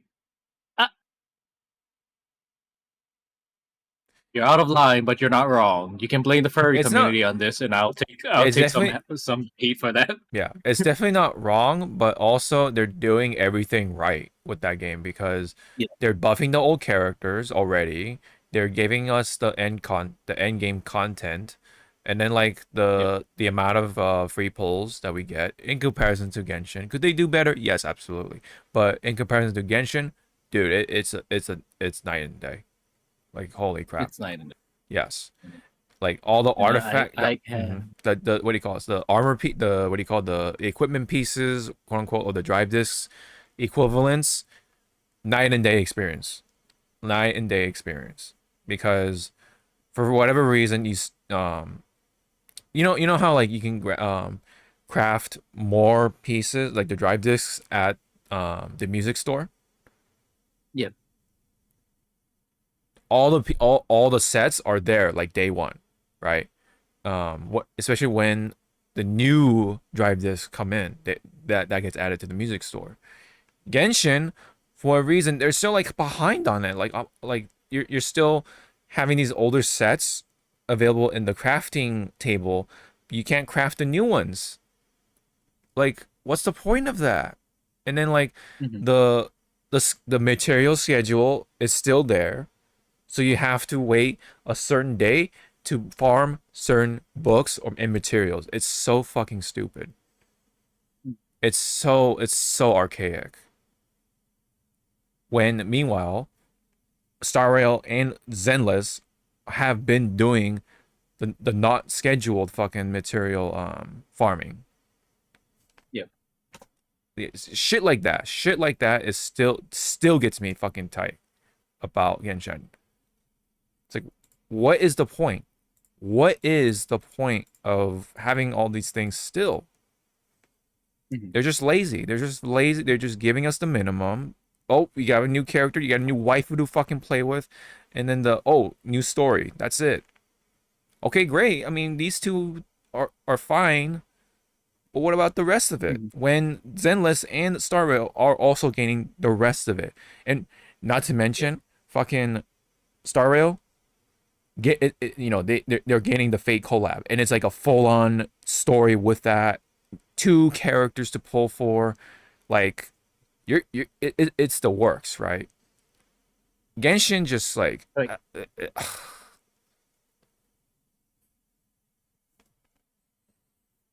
mean, I don't know. Yeah. Like, I think Koyo is not really banking, but just trying to go like, hey, because Genshin has quote unquote more content than the others right now. People are trying to do just play catch up on the collection, because the banners for Genshin, correct me if I'm wrong, they do rotate, correct? Yes, they rotate between like the newer characters, and then like you have the older characters.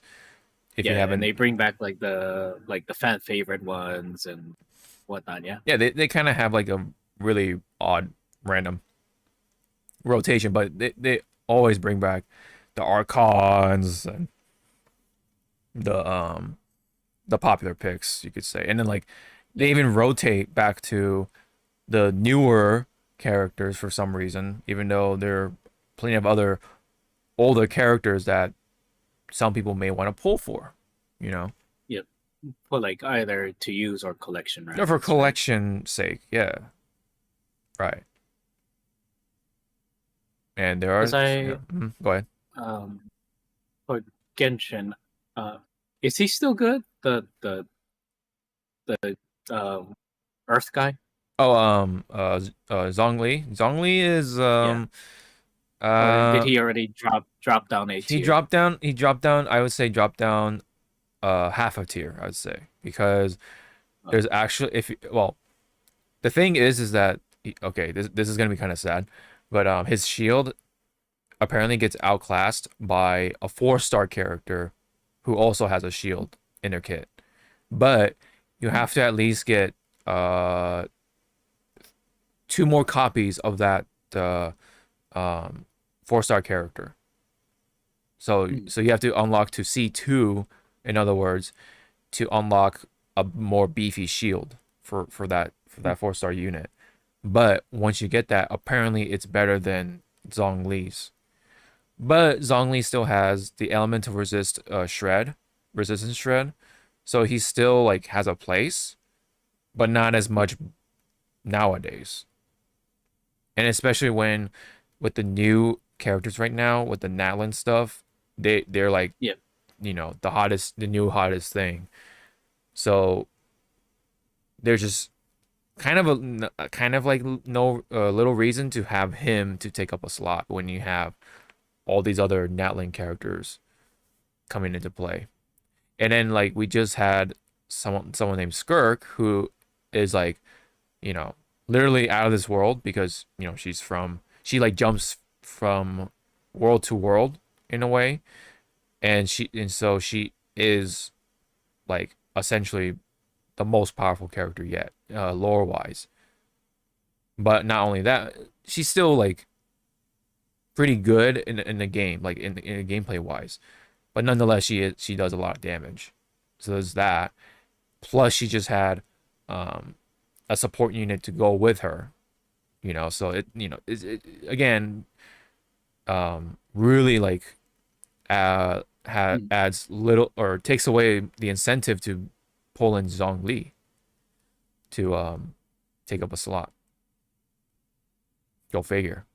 Right? So I mean it is a gacha thing, but I feel like it's a Hoyo thing too.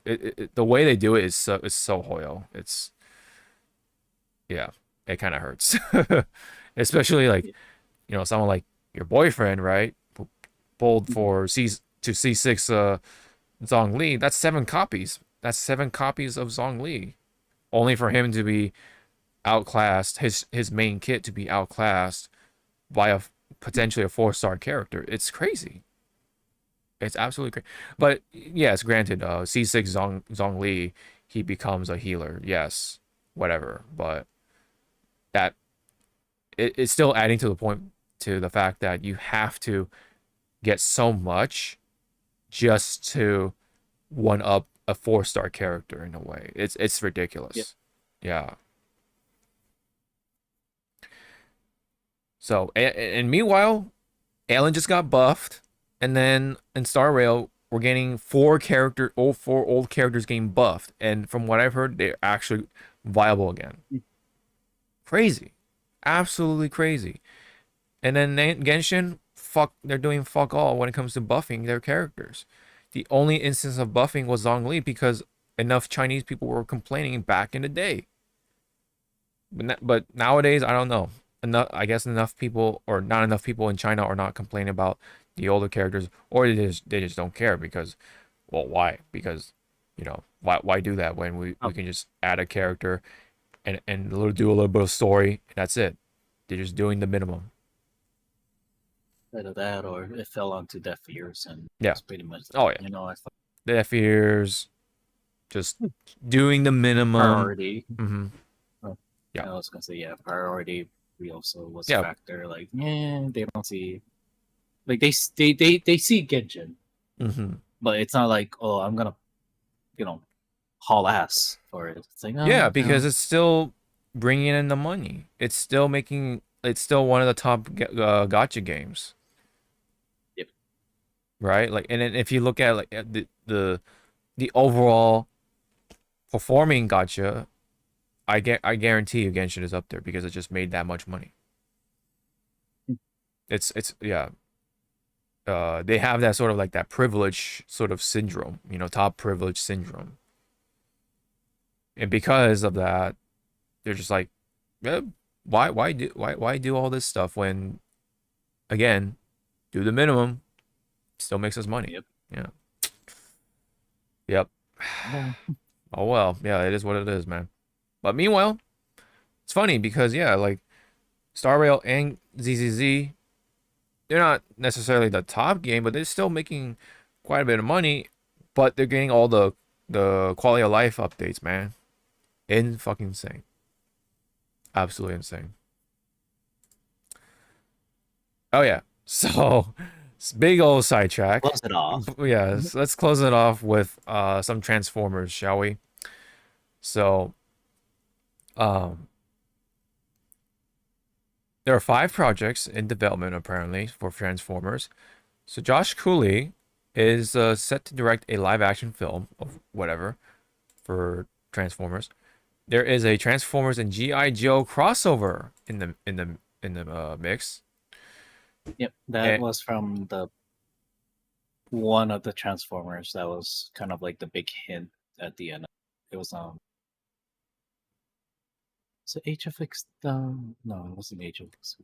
It was the one with when they showed the Primals. Oh, Rise of Beast. Yeah, they teased it at the end. Oh, okay, right. So it's like, wow, you're actually following, comic books and actual like this did happen Right, back right. in the 80s, 90s cartoon show. Okay. Gotcha. Michael Bay is at it again with another potential Transformers live action film. Oh my god, fuck me in the ass sideways Bumblebee. With no voice. He still has the radio to communicate, right? Oh my Okay. god. You saw Transformers 1, right? Yes, I watched that actually. Okay. Not too long ago either, actually. But nonetheless. I know I'm gonna get hated. I did not like fucking Bumblebee in that movie. He was fucking annoying. Oh yeah. I can see that. I can definitely see that. So like I thought so when I was I watching was more indifferent, but yeah, go ahead. So when I was watching it and Bumblebee doing all of his shtick, Mm-hmm. I was like I was pretending like the Bay Bumblebee was next to me. And I was like going like, I am so sorry of how harshly I treated you. I am so sorry. Yeah. It's like maybe it should have been swapped. Like this one should have been quiet and you should have like talk. I am so sorry. Mm-hmm. Yeah. Yeah. But hey, man, maybe that's what happens when you work alone for a long ass time. You become very annoying. I don't know. Maybe I'm reaching for that one, but And then two additional. So yes. besides Bay coming back, like Jesus Christ, please don't.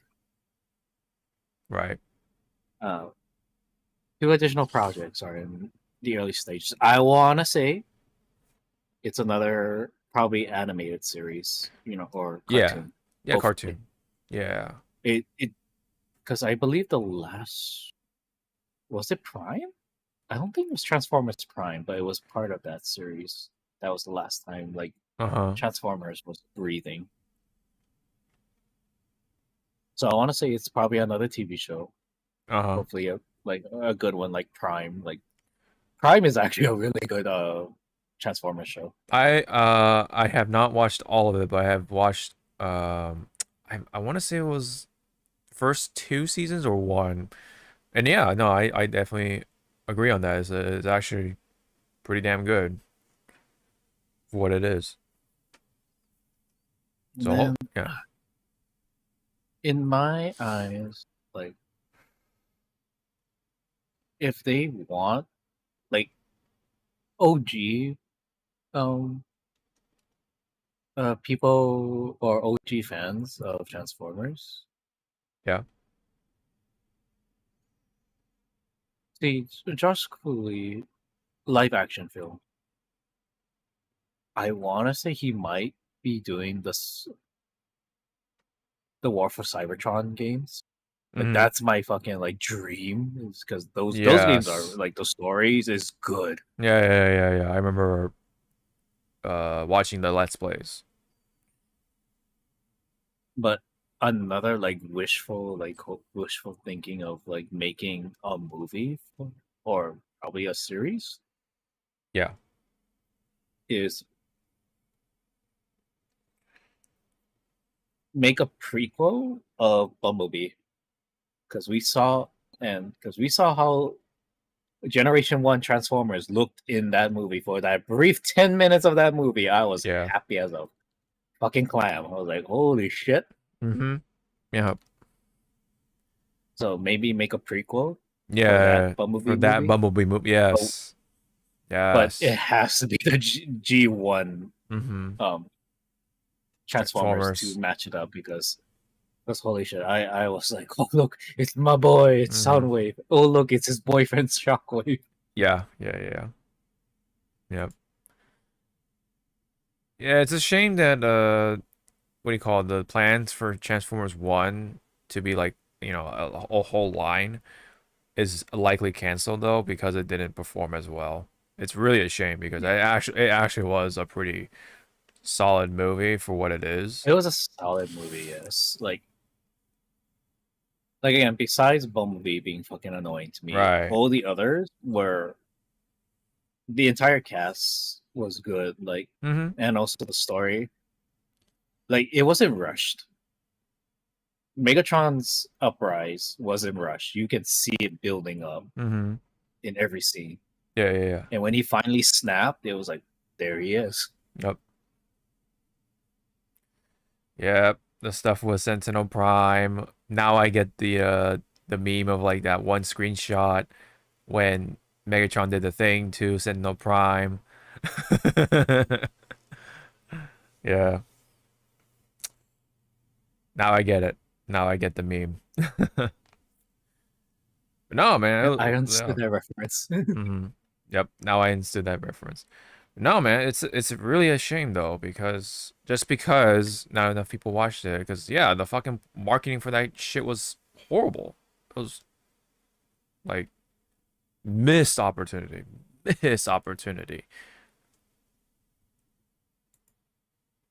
Yeah, I think what happened was like, yeah, I would say the designs are a little, like, but once you actually get into the story, it's, good. But because, Yeah. A lot of people misinterpret it because of the poor marketing as just another kids Transformers movie, that's trying to like be all like hip and trendy, whatever. Especially with Bumblebee. I think honestly showing that much of Bumblebee was a mistake. Yeah. I think it added to that more to not watch the movie. Yeah. I think if they just like, I don't know, teased it and stuff like that and just show more of Orion Pax and what was it, D16, right? Yeah. I think honestly that would have done it a little bit, at least a little better to captivate the audience to go watch it. But they fucked up. They fucked up, and yeah, there goes that. I was kind of expecting for you got the touch to play, but yeah, I think it was still a little too early. Maybe Transformers 2 quote unquote might have been the time or the moment to play it. Maybe. And you know what? I thought Chris Hemsworth did a pretty respectable job as Optimus Prime / Orion. Yep. Yeah. And then I forget his name, but the voice actor for Megatron or D16, very respectable performance. Yeah, especially with the whole revelation of like, I did this and then what happened, right? Like, why did I do all this? That whole thing. I didn't know, but it was so random. But fucking Steve Buscemi was fucking Starscream. I'm like, what the fuck?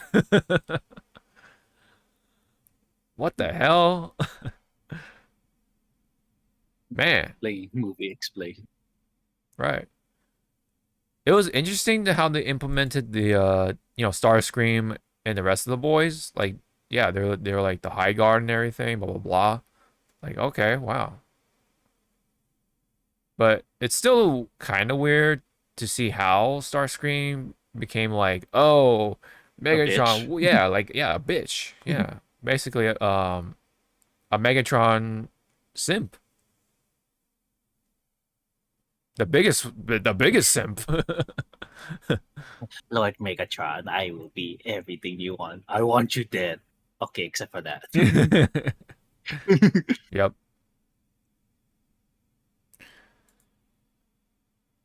Yep. We're getting more Transformers stuff nonetheless, I guess. But where are the toys at, man? Where Hasbro? Where are the toys at, brother? Hasbro don't make toys, you know this. Yeah, you're right. I heard that they're like still they're like just fucking up also, kind of, especially with like Nerf, because like they could kind of just like essentially recycle the same shit, so, and then like what was it? what property was it that they've also are not doing well with? Fuck, it just slipped my mind. Oh, don't they like own Magic as well? Or am I mistaken? Like, don't they own like was it Wizards of the Coast or whatever? Don't they have like some holdings or something like that? Or am I mistaken? Let me see. Yep, they own it since 1999. Yeah. All right. Yeah, and we've talked about the whole news with what was happening with Magic as well at some point. Oh my god, yeah, Beyblade's still very much a thing. God damn.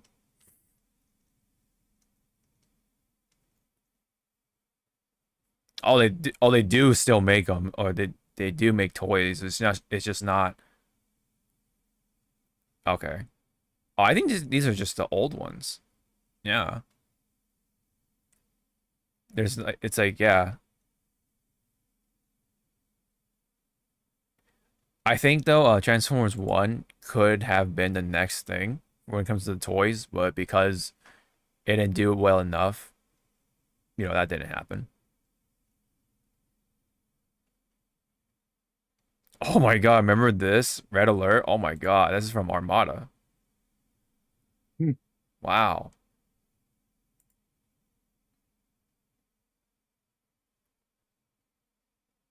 And damn, he's just $35 for, well, I don't know how big this particular figure is, so I guess maybe there's a reason why it's only $35, I guess. I don't know. But yeah, that's wow. Memories, man.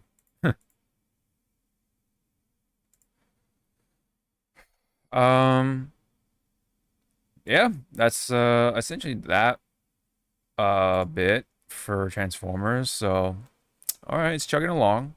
It is chugging along. Hopefully they do it right. That's all I can ask for.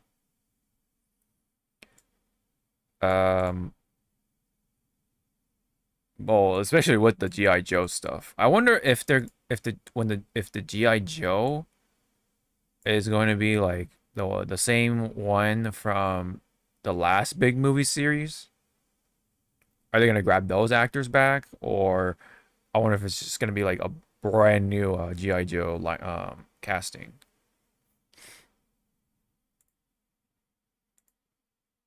Maybe, I don't know. I can guarantee you Tom Hardy is going to be one of them. He's going to be one of the G.I. Joes. Along with like, I don't know, Chris Hemsworth and maybe Chris Pratt and like, those typical picks. And then I don't know, someone like Scarlett Johansson will be the chick or some shit. Yeah. And then maybe what's his name? I think it's Hiroyuki Sanada-san. He'll be either a Snake Eyes or a Storm Shadow. Maybe. Perhaps. Oh yeah, so one last thing, kind of like running off back to the gacha stuff. So I did start playing Uma Musume. That game did just come out not too long ago. It actually just came out this most recent Wednesday. And for what it is, it's pretty fun. I mean, it's a mobile game. You play on your phone, you just tap, right? Point and click kind of thing. Mm-hmm. And then your horse girl or Uma Musume it's like automated. It just you don't have to like hit certain QTEs or anything like that. You're not even doing that much. Like you're literally like just pumping stats and stuff like that, and you only have like a limited amount of turns to grow your stats, and you hope that they perform well at certain races. Obviously, there's like there's a little more to it. Like it's a long race, so you're gonna pump more stamina, and then if your horse girl likes to be more in the middle of the pack or more towards the front, that determines if you need like power or not or whatever. And then of course, speed is king, so you do want to pump as much speed as you can, along with the power and all that fun stuff. But it's hard because like it's you only have like a limited amount of turns. There's RNG thrown there, so sometimes like, oh, your girl feels worried or sad or whatever, right? You know, that type of shit. So stuff like that, but it's mostly for fun. There's no like PvP by any means, quote unquote. It's PvP as much as it is with do you remember Fire Emblem Heroes with their PvP quote unquote stuff? It's like it's basically CPU controlled with that player's team. So same exact thing here. Like you're not really playing against a person. It's just a CPU controlling or copying their team versus yours, essentially. And vice versa, right? But yeah, you're just there to pull cute anime girls that are named after horses from horse racing. You raise them as much as you can, and that's essentially it. It's something to do in between the other gacha games, essentially. Or if you're like on a toilet, like when you're passing that time, right? Like it is a mobile game. The gacha itself is like very old because it's from like 4 years ago.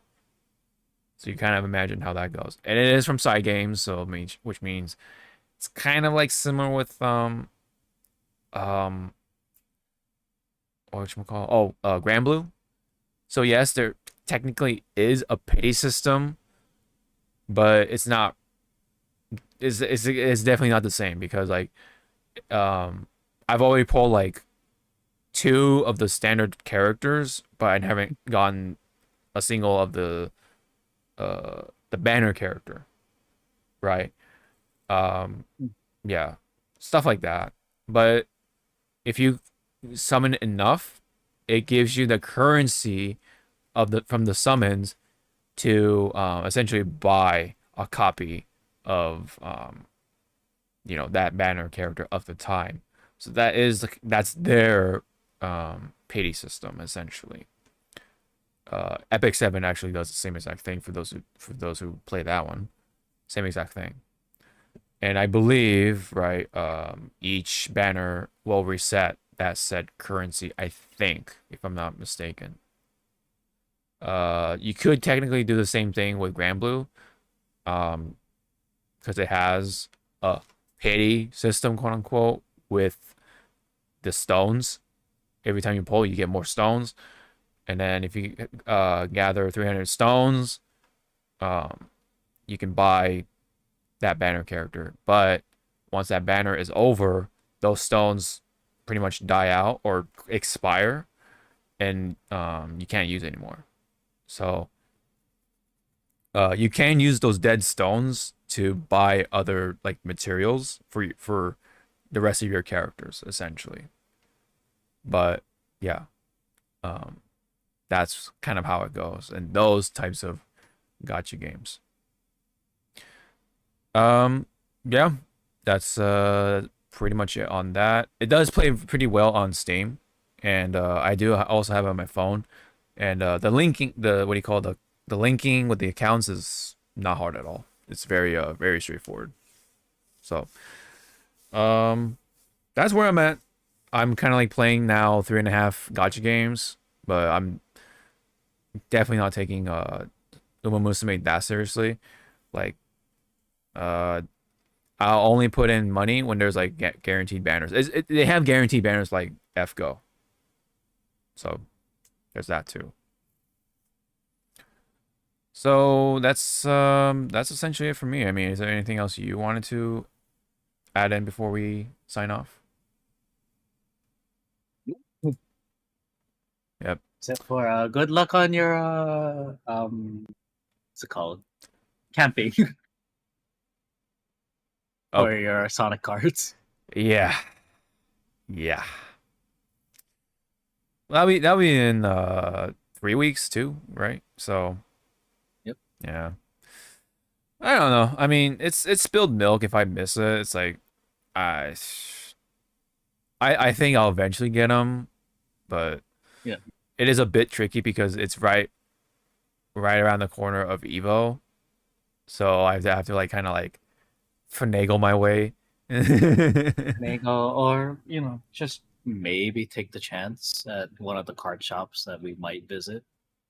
That they Yeah, might yeah, have it. you know what? You're right. We could do that. That's funny because, well, wait. So with the Sonic set, is that like a booster box or is it just like, it's just a It's set? it's a set. So Okay. it's going to be a pack, and so as we saw, there's three of them: the friends, I guess the gears, and then Mm-hmm. the whatevers. Gotcha. I want to say the one that people are going to go after the most is the friends one. Yeah, right. Yeah, that's all I want. I don't care about the rest of the like the equipment and the tokens and all that stuff. It's just I'm just looking for the faces, the face cards, the character cards. Yeah. Yep. But man, Pokemon also got some cool cards though over time. Let me tell you, man. Especially with Destin Rivals. Oh man. Especially the Giovanni one. Ho, fuck. I don't know how much that one goes right now, but whatever, man. I'm not gonna worry about that too much. All right. So next week will be kind of interesting because it will be during Anime Expo, I believe. And this will be a good 4th of July because it's right on Friday and I have a paid holiday for that. Because it is a government federal thing. Anyway, so it will be a nice 4th of July weekend, so we should prepare for that in some way or some form. I don't work on 4th of July, so bitch. Oh, nice. Hey, same thing, I'll be right? sleeping. Yeah. You'll be sleeping. Nice. All right. So we both have stuff to look forward to. We got the holiday to look forward to, 4th of July. But hopefully we have other stuff to look forward to besides all the announcements for Anime Expo as well. And Arxis stuff, Lucy, right, for Guilty Gear Strive. Yeah, there is already stuff setting up. All right. Sound good? All right. Thank you very much. And then just save up for the Evo. Yep. Good old Evo. Man, we're already like right at a month away, dude. Yep. Right at a month away. It's crazy, man. We're like talking about like, oh man, it was like February or something, or what was it, like March, whatever. It's like, oh man, like that's months away, man. It's whatever, And then when we're already here, fuck, man. Yep. Fuck me. Okay.